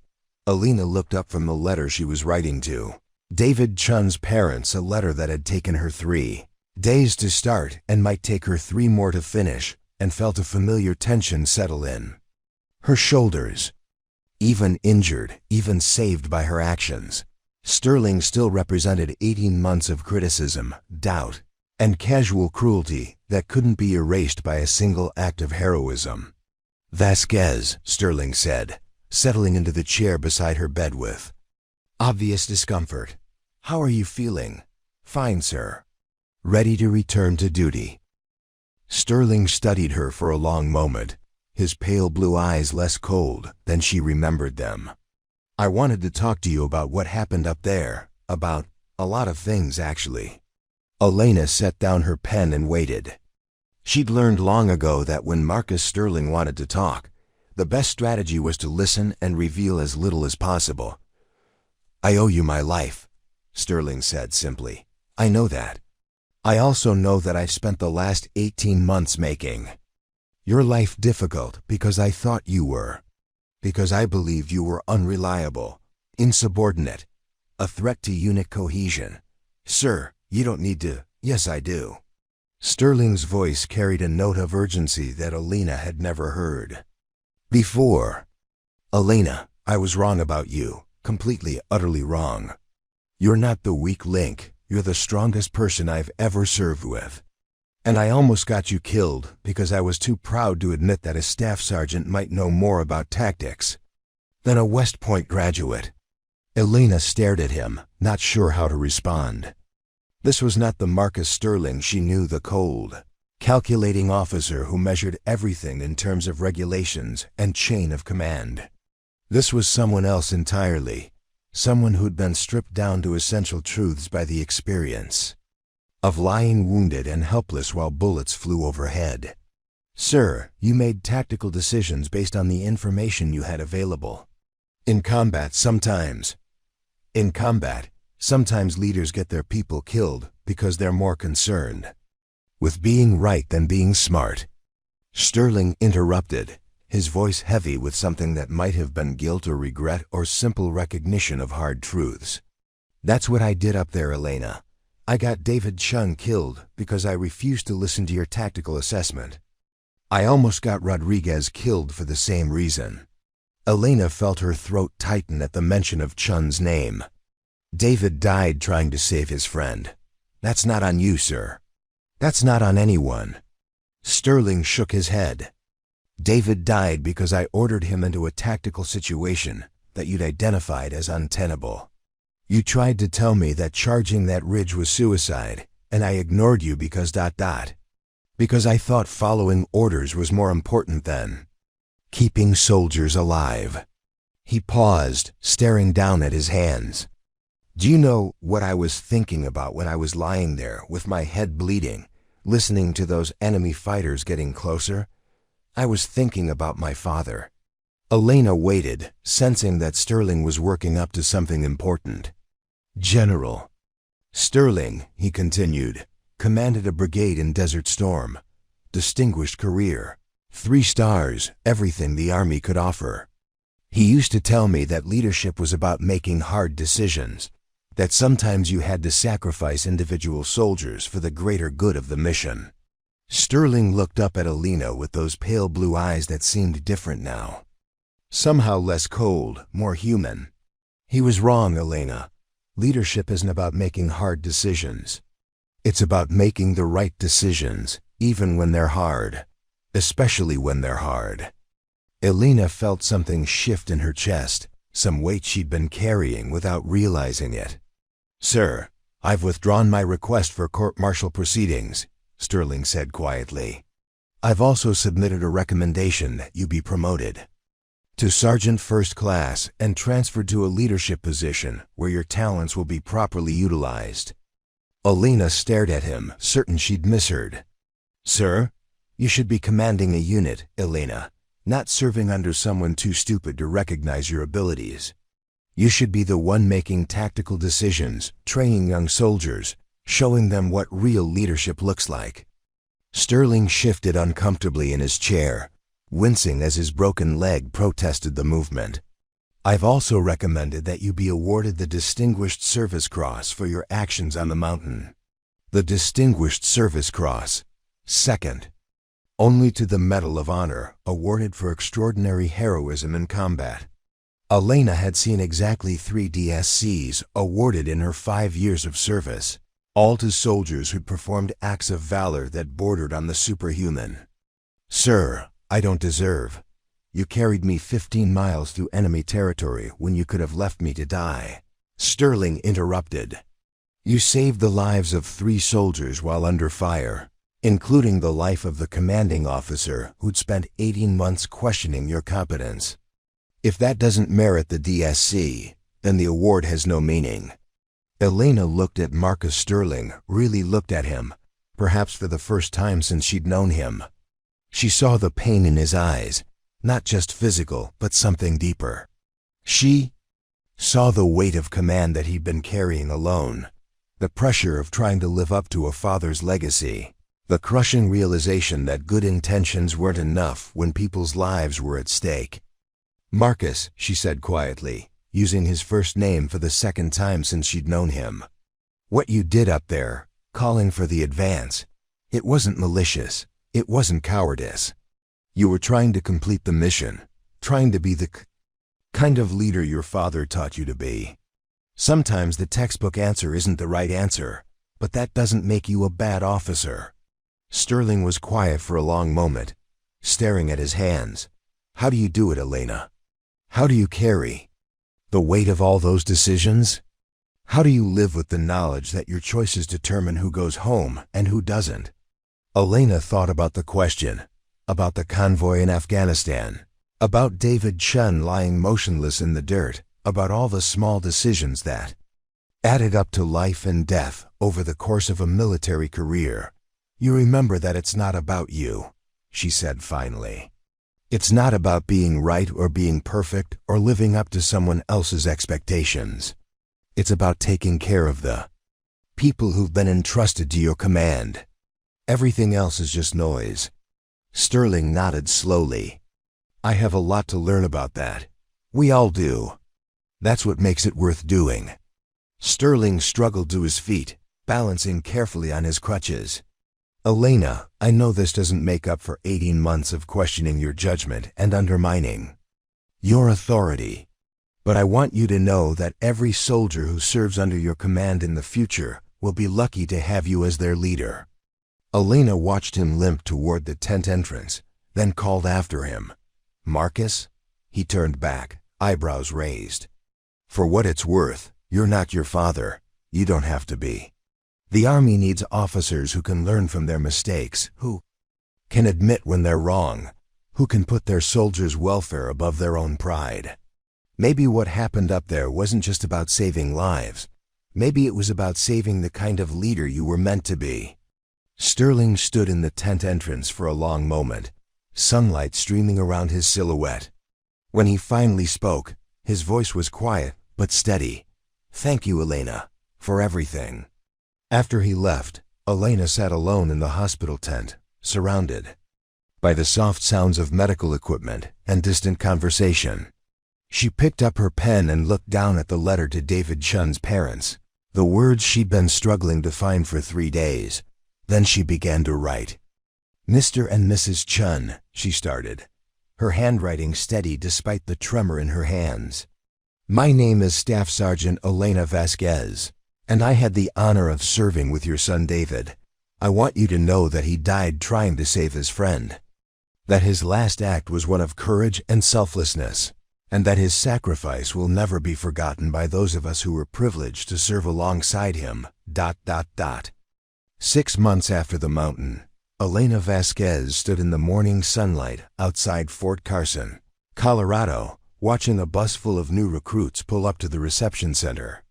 They looked impossibly young, 18 and 19 years old, fresh from basic training, their uniforms still crisp with factory starch, their faces bright with the mixture of excitement and terror that came with the realization that they were actually soldiers now. Elena had been watching new arrivals for 5 weeks. Ever since her promotion to Sergeant First Class and her assignment as Senior Drill Instructor for the Advanced Individual Training Program. It was her job to take these kids who'd learned to march and shoot and turn them into something resembling combat-ready soldiers. It was also her chance to teach them things that weren't covered in any manual, things about leadership and responsibility and the weight of other people's lives. Nervous? James Park asked, walking up beside her with 2 cups of coffee from the base exchange. He'd taken his discharge after the mountain, citing a desire to return to civilian life and maybe pursue the engineering degree he'd put on hold when he enlisted. But he'd stayed in Colorado, taken a job with a defense contractor, and somehow managed to be available whenever Elena needed someone to talk to. Not nervous, Elena said, accepting the coffee gratefully. Thoughtful maybe. These kids, they have no idea what they're getting into. Park followed her gaze to the recruits, who were now forming up in ragged lines while a corporal shouted instructions that most of them couldn't hear over the bus engine. Did you, when you first enlisted? Elena considered the question. I thought I did. I thought the Army was going to be like the movies' clear missions. Obvious enemies, heroes and villains you could tell apart by looking at them. I had no idea it was mostly going to be about making impossible choices with incomplete information, while people you cared about depended on you to get it right. And if you'd known? I'd have enlisted anyway. But maybe I'd have been better prepared. For the weight of it. Elena's new assignment had come through a month after Sterling's visit to the hospital, along with her promotion and the Distinguished Service Cross that now sat in a frame on her desk. The citation read like something from a military novel: extraordinary heroism in the face of overwhelming enemy fire, selfless devotion to duty and the welfare of her fellow soldiers, courage above and beyond the call of duty. Elena had read it once and put it away. The words didn't capture what had really happened on the mountain, the fear, the exhaustion, the simple arithmetic of survival that had driven every decision. They certainly didn't capture the cost of those decisions, the weight of David Chun's death that she carried with her every day, but the assignment itself was perfect. Advanced individual training meant working with soldiers who'd made it through basic training but weren't yet ready for combat deployment. It meant teaching them not just how to fight, but how to think, how to lead, how to make the kinds of decisions that would determine who went home and who didn't. It meant carrying a different kind of weight, not the physical burden of wounded soldiers, but the moral burden of preparing young men and women for a world where split-second decisions could mean the difference between life and death. Sergeant Vasquez, one of the new arrivals, had broken away from the group and was jogging toward her, his uniform slightly askew, his face flushed with exertion. "Ma'am, I'm Private Johnson, and I just wanted to say, my brother served in Afghanistan, and he told me about what you did on the mountain, and I just wanted you to know that it's an honor to—" "Slow down, Private," Elena interrupted. "Gently. Take a breath. What's your first name?" "Michael, ma'am, but everyone calls me Mickey." Elena studied the young soldier's face, seeing the mixture of hero worship and anxiety that she'd become familiar with over the past few weeks. Word of her actions in Afghanistan had spread through the military community with the speed of digital gossip, growing and changing with each retelling until she'd become something approaching a legend among junior enlisted personnel. It was flattering and deeply uncomfortable at the same time. "Mickey, I need you to understand something," Elena said, her voice firm but kind. "What happened on that mountain wasn't heroic. It was just necessary. I did what any good soldier would do in the same situation. I took care of my people. That's not extraordinary. That's just the job." Mickey nodded eagerly, but Elena could see that her words hadn't really registered. He wanted her to be a hero, needed her to be something larger than life, because that made the dangerous, uncertain world of military service feel more manageable. Elena understood the feeling. She'd felt the same way about her own instructors when she was Mickey's age. "Private Johnson," she said, "what's your military occupational specialty?" 11B, ma'am, infantry." Elena felt a familiar tightening in her chest. Infantry meant combat deployment, meant that Mickey Johnson would likely find himself in situations where other people's lives depended on his decisions. It meant that someday, probably sooner than he expected, he'd have to carry the same weight that Elena had been carrying for 5 years. "Mickey, I want you to remember something. The soldiers who don't come home aren't the cowards or the weaklings. They're usually the brave ones, the ones who volunteer for dangerous missions because they want to protect their friends.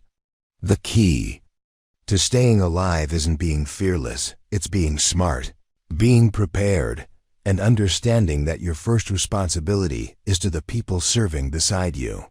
Mickey nodded again, this time with more focus. "Yes, ma'am, I understand." Elena hoped he did, but she knew from experience that understanding came slowly, through hard lessons and close calls and the gradual accumulation of responsibility that turned teenagers into soldiers. After Mickey rejoined his group, Elena and Park walked back toward the training facilities, past obstacle courses and firing ranges and classrooms, where the next generation of soldiers was learning the basics of their trade. "He's got the look," Park observed. "What look?" "The same look you had when you first got to Afghanistan." Like he wants to save the world and hasn't figured out yet that the world doesn't want to be saved. Elena smiled ruefully. Is that what I looked like? That and terrified. You were trying so hard to prove you belonged that you volunteered for every dangerous assignment that came up. It took me months to convince you that being a good soldier didn't mean being a dead soldier. They passed a group of trainees practicing medical procedures, their movements careful and deliberate under the watchful eye of their instructor. Elena recognized the exercise combat lifesaver training, the same course she'd taken years ago, learning how to treat gunshot wounds and traumatic injuries under stress. She thought about Rodriguez, bleeding in the dirt while bullets flew overhead. She thought about Chun, motionless beside his friend, 19 years old and never going home. She thought about all the soldiers who'd trusted her to make the right decisions, and about the weight of carrying other people's lives in her hands. Park, can I ask you something? Always. Do you think I made the right choice? Taking this assignment? Staying in the army? I could have gotten out after the mountain. I had enough time in service, enough commendations. I could have gone home to Arizona, started over somewhere safe. Park stopped walking and turned to face her, his expression serious. Elena, do you remember what you told me the night before your first combat patrol? You said that everyone deserves to have someone watching their back who actually gives a damn about whether they make it home alive. Elena nodded.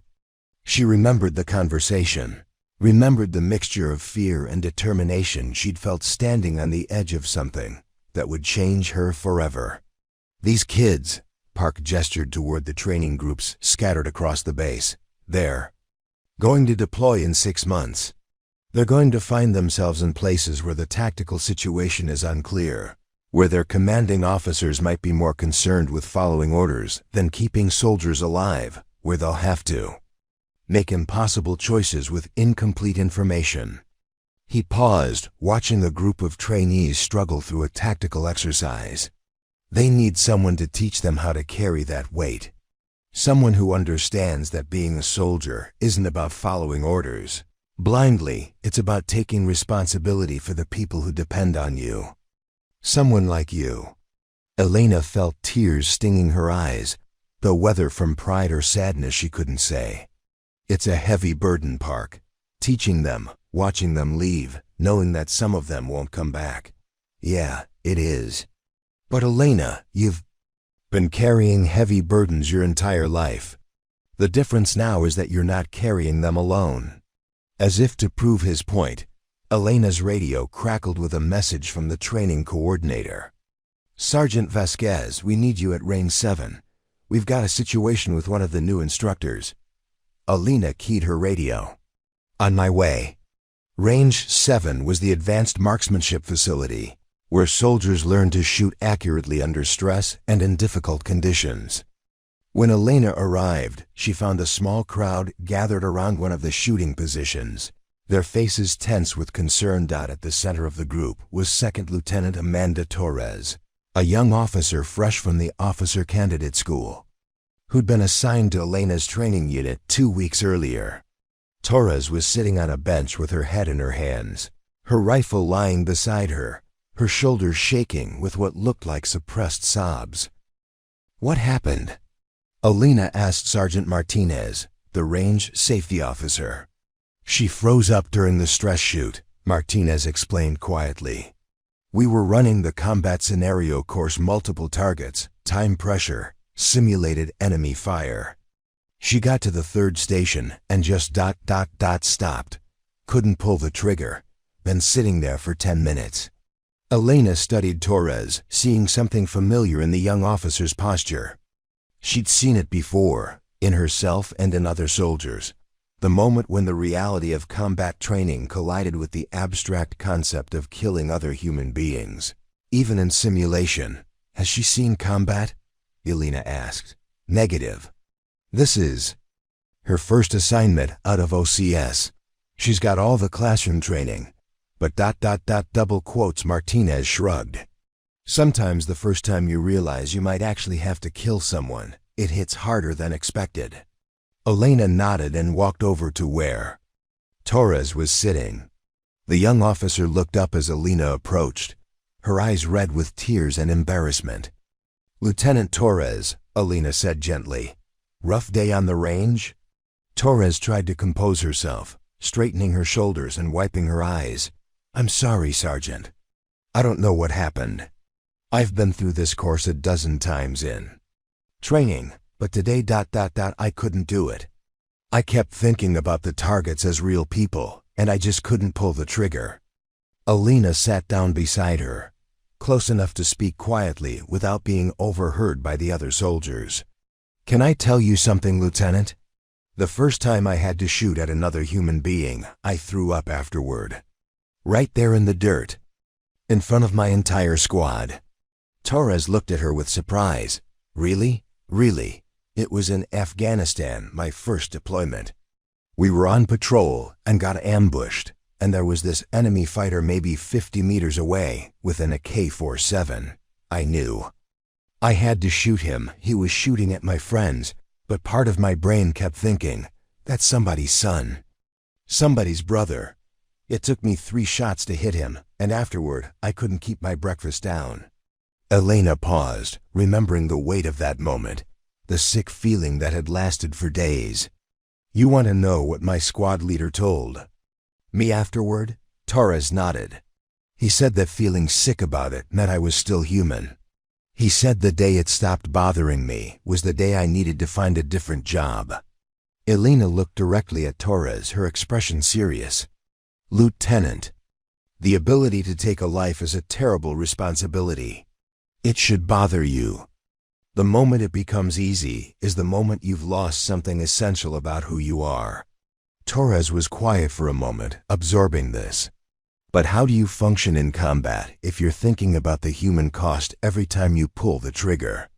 "You remember why you're fighting," Elena said simply. "You're not fighting because you hate the people in front of you. You're fighting because you love the people beside you. You pull that trigger not because you want to hurt someone, but because you want to protect someone." Elena gestured toward the other soldiers on the range, young men and women who looked to officers like Torres for leadership and guidance. "These soldiers, Lieutenant, they're going to depend on you to make hard decisions when the time comes. They're going to need you to be strong when they can't be, to carry weight when they're too tired to carry it themselves. That's what leadership means." Torres followed Elena's gaze, looking at the soldiers with new understanding. "How do you carry that weight without being crushed by it? You remember that you're not carrying it alone," Elena said, echoing Park's words from earlier. "Every soldier who's ever served has faced the same burden, made the same choices, carried the same responsibility. You're part of something bigger than yourself, part of a tradition of service that goes back centuries." Elena stood up and extended her hand to Torres. "Come on, Lieutenant. Let's try that course again. But this time, I want you to think about the soldiers depending on you, not the targets in front of you." Torres hesitated for a moment, then took Elena's hand and stood up. "What if I freeze up again? Then we'll try again tomorrow. And the next day, if necessary.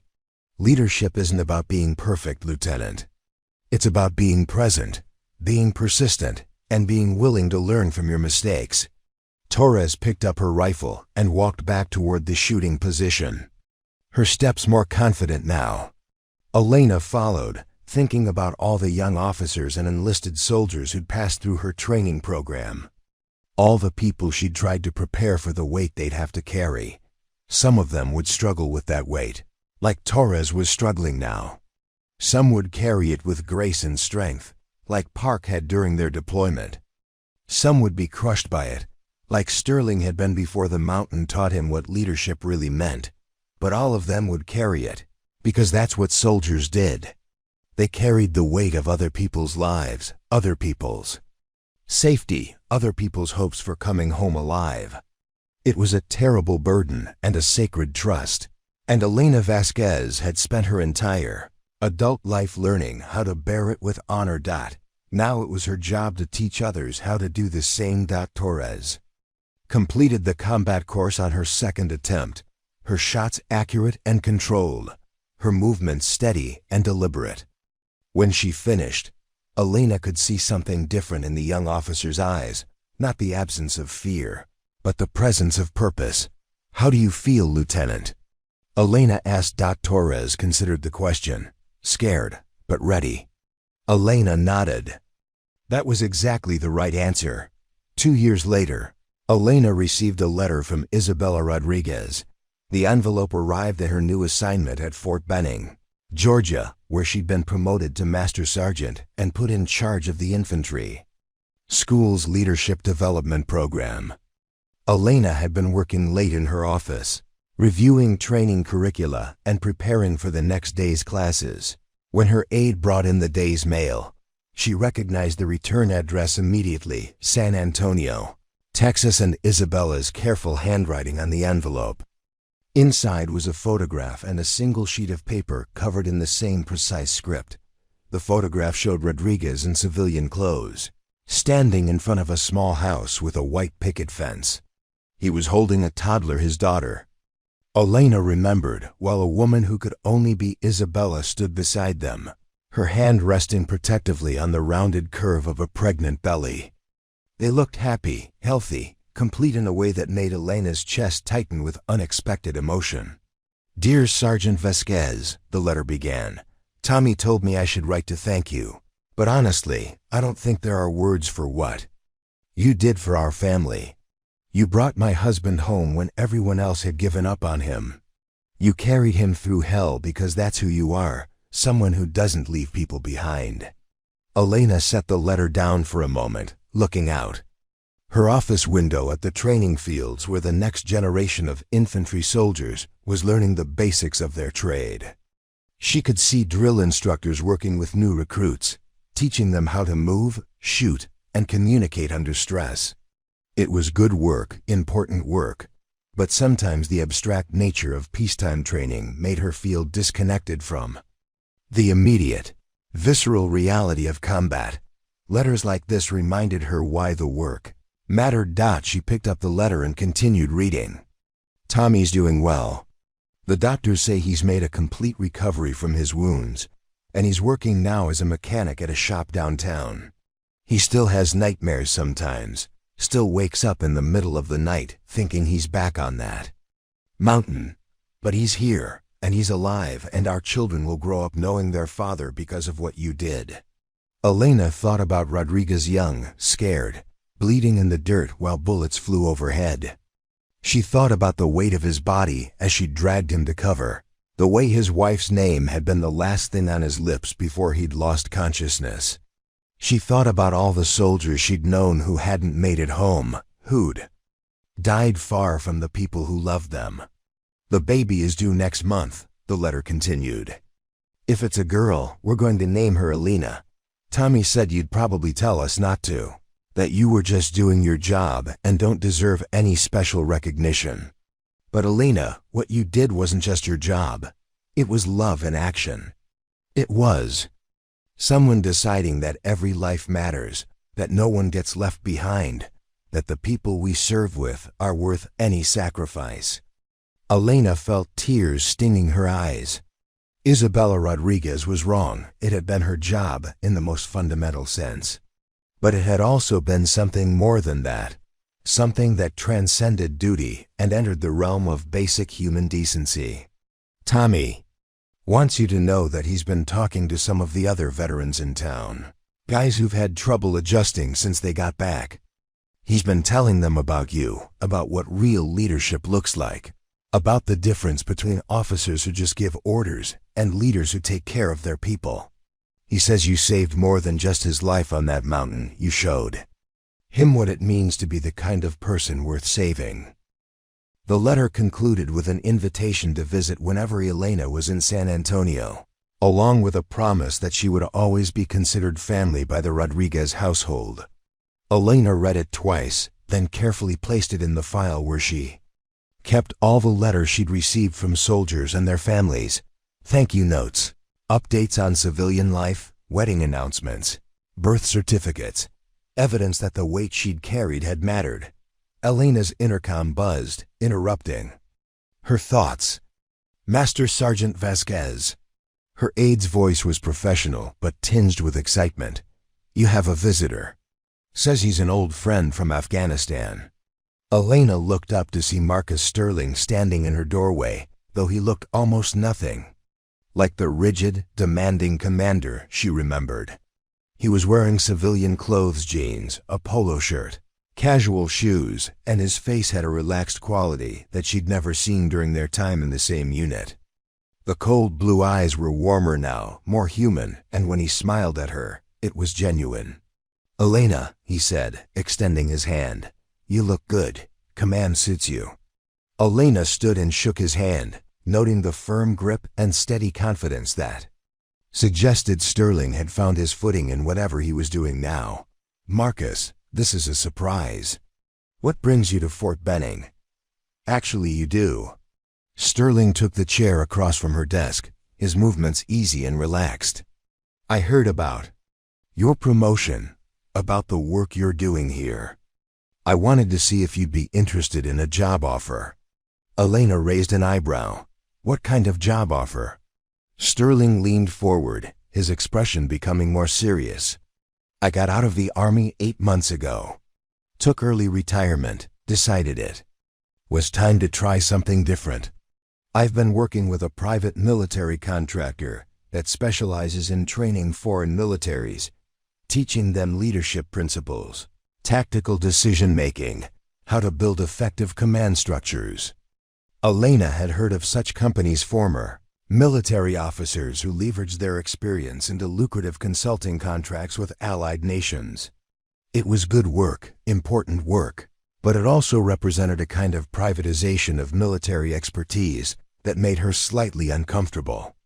It sounds interesting, she said carefully, but I'm not sure I'm ready to leave the Army. Sterling held up a hand. Hear me out. This isn't about making more money or getting out of the military lifestyle. This is about impact, about taking everything we learned the hard way and using it to prevent other soldiers from making the same mistakes we made. He paused, looking directly at Elena. Do you remember what you told me in the hospital? About leadership not being about giving orders, but about taking responsibility? About putting soldiers' welfare above personal pride? Elena nodded. That conversation changed my life, Elena. It made me realize that everything I thought I knew about command was wrong, that the Army had taught me how to manage people, but not how to lead them. Since then, I've been trying to figure out how to share that knowledge, how to teach other officers what you taught me on that mountain. Sterling pulled a folder from his briefcase and placed it on Elena's desk. We've got contracts with 3 countries right now, allies who are trying to build professional military forces, who want to learn from American experience but don't want to repeat American mistakes. They need instructors who understand the difference between compliance and commitment, between following orders and following leaders. Elena opened the folder and scanned the documents inside.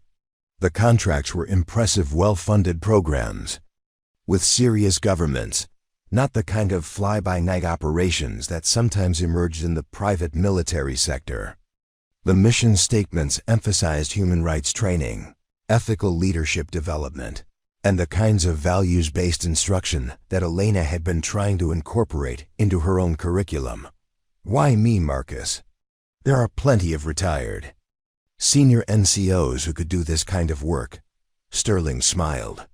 Because you're not retired.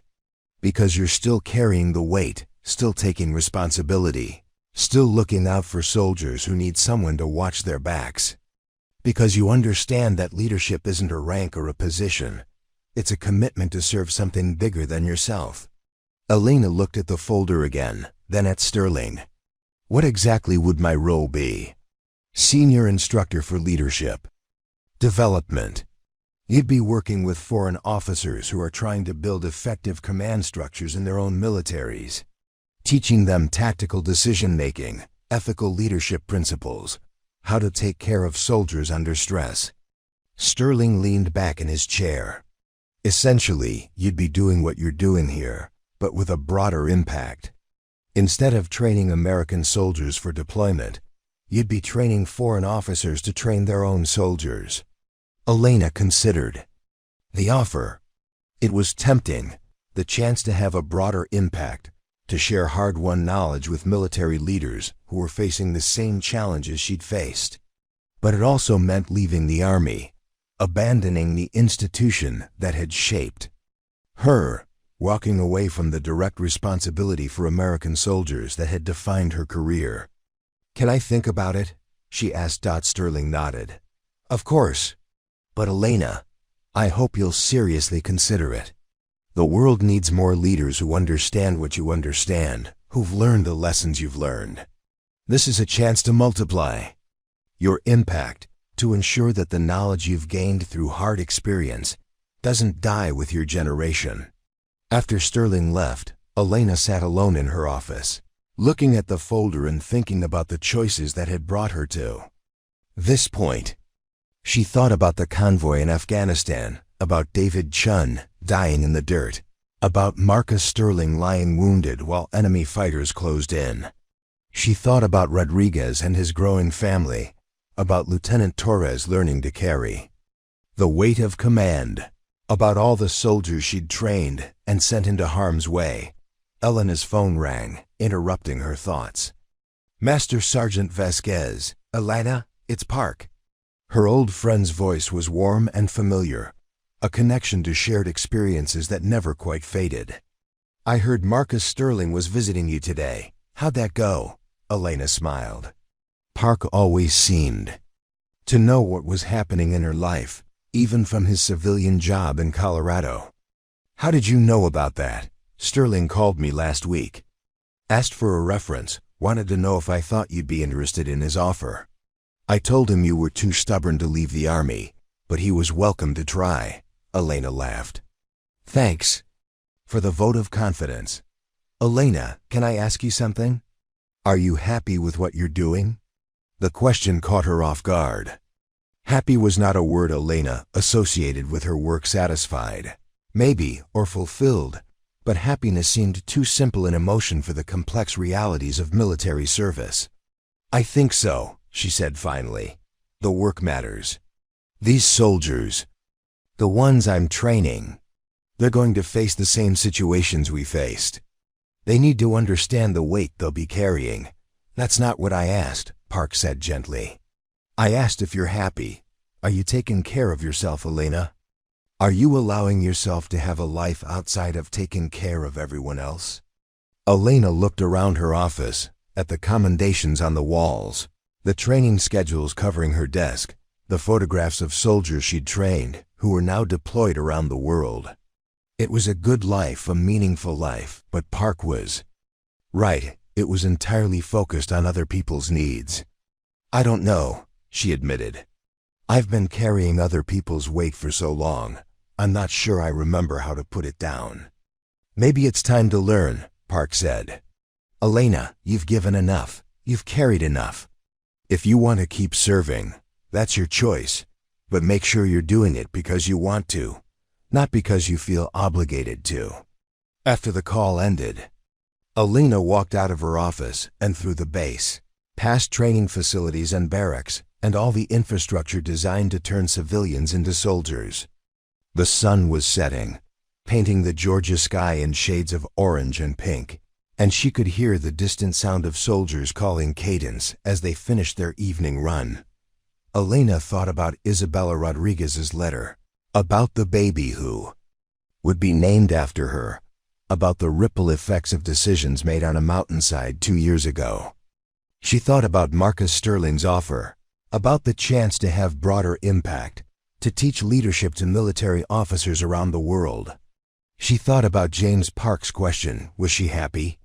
And realized she didn't have a simple answer. 5 years later, Elena Vasquez stood on a hilltop overlooking the training facility in Jordan, watching American and Jordanian soldiers work together on a complex tactical exercise.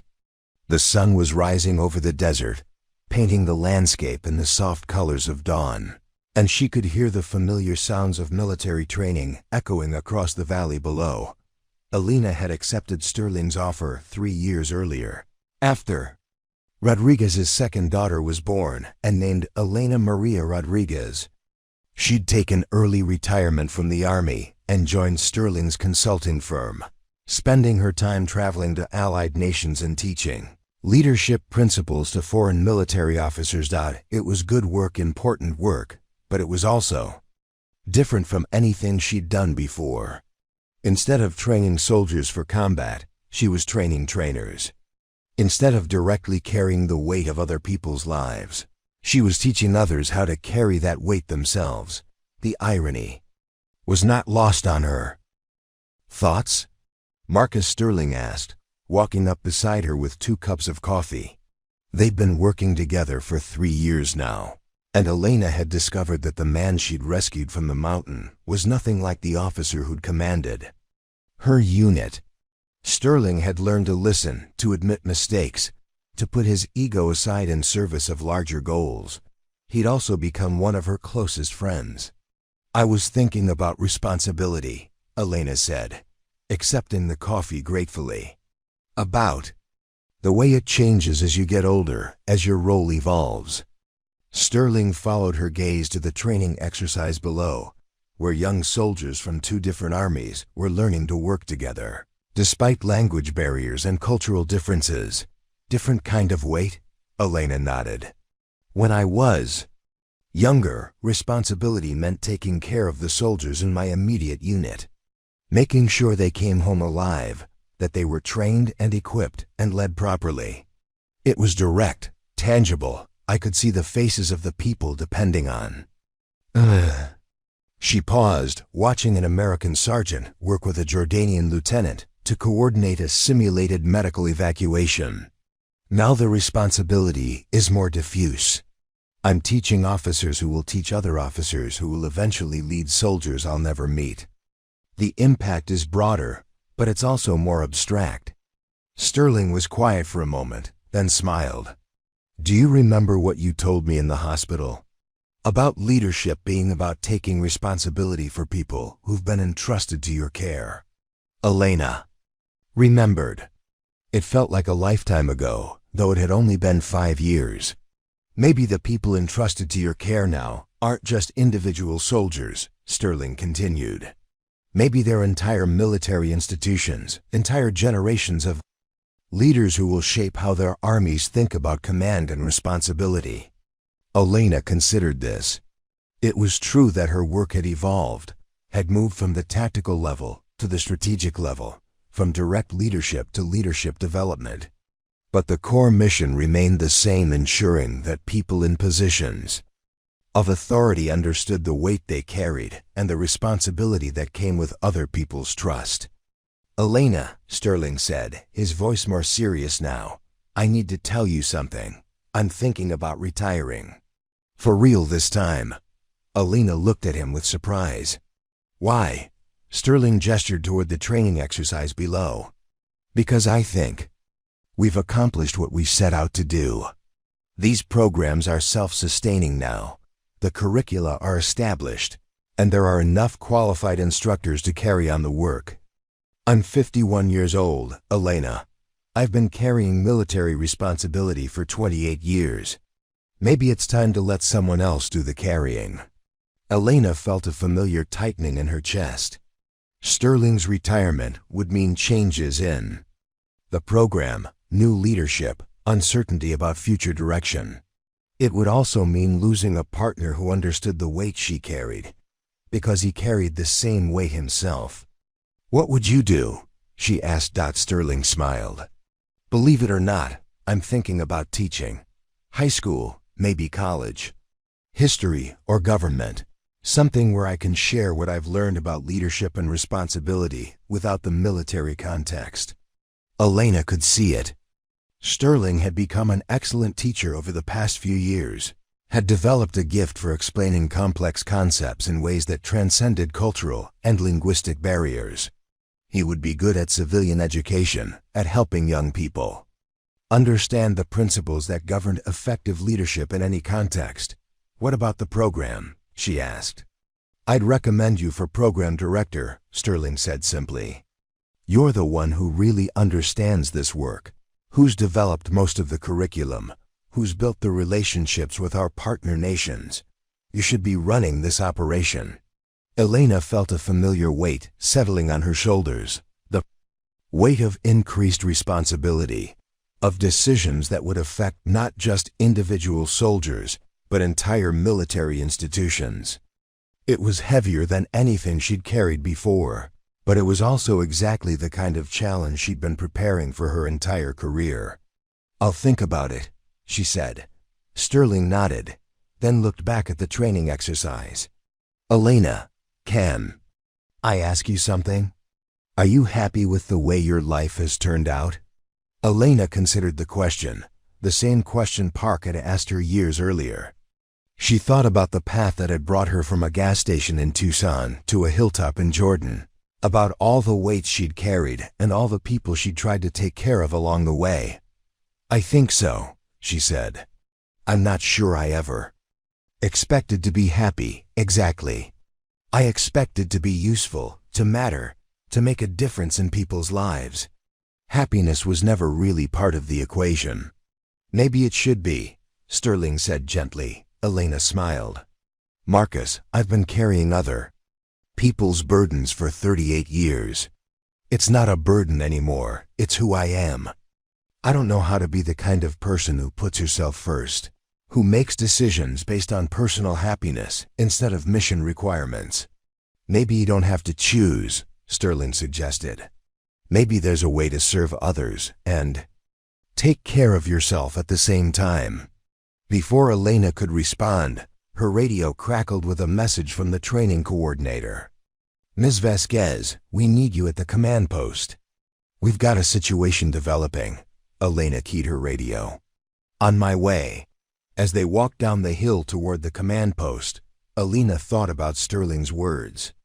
Maybe there was a way to serve others and take care of herself at the same time. Maybe the weight she'd been carrying didn't have to be carried alone. Maybe leadership, real leadership, wasn't about carrying all the responsibility yourself. It was about building systems and relationships that shared that responsibility across multiple capable hands. It was a revolutionary thought for someone who'd spent her entire adult life believing that the weight was hers to carry alone. The situation at the command post turned out to be a simulated emergency, a training scenario designed to test the joint American-Jordanian command structure under stress. Elena spent the next 4. The situation at the command post turned out to be a simulated emergency, a training scenario designed to test the joint American-Jordanian command structure under stress. Elena spent the next 4 hours watching officers from 2 different armies work together to solve complex problems, coordinating resources and making decisions that would determine the success or failure of their joint mission. As she observed their collaboration, Elena realized something profound. The weight she'd been carrying wasn't meant to be carried alone. Every effective leader she'd ever known, from her squad leaders in Afghanistan to Marcus Sterling after his transformation, had understood that true leadership meant building others up to share the load. She thought about Rodriguez, now teaching his own children about responsibility and service. She thought about Lieutenant Torres, who had overcome her fear and was now training soldiers of her own.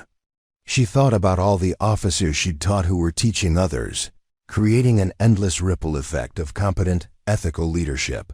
Elena had spent 38 years believing that carrying other people's burdens was her solitary responsibility. But watching these young officers work together with confidence and competence, she understood that her real legacy wasn't in the weight she'd carried. It was in the leaders she'd taught to carry weight themselves. 6 months later, when Sterling officially retired and Elena became program director, she made her first executive decision, establishing a mentorship program that paired experienced instructors with newer ones, ensuring that no one had to carry the full weight of leadership responsibility alone. Elena Vasquez had been carrying other people's burdens her entire life. Now finally, she was teaching others to help her carry them. The weight was still there, it always would be, but for the first time in her life, She wasn't carrying it alone. Sometimes the strongest thing you can do is let others help you be strong.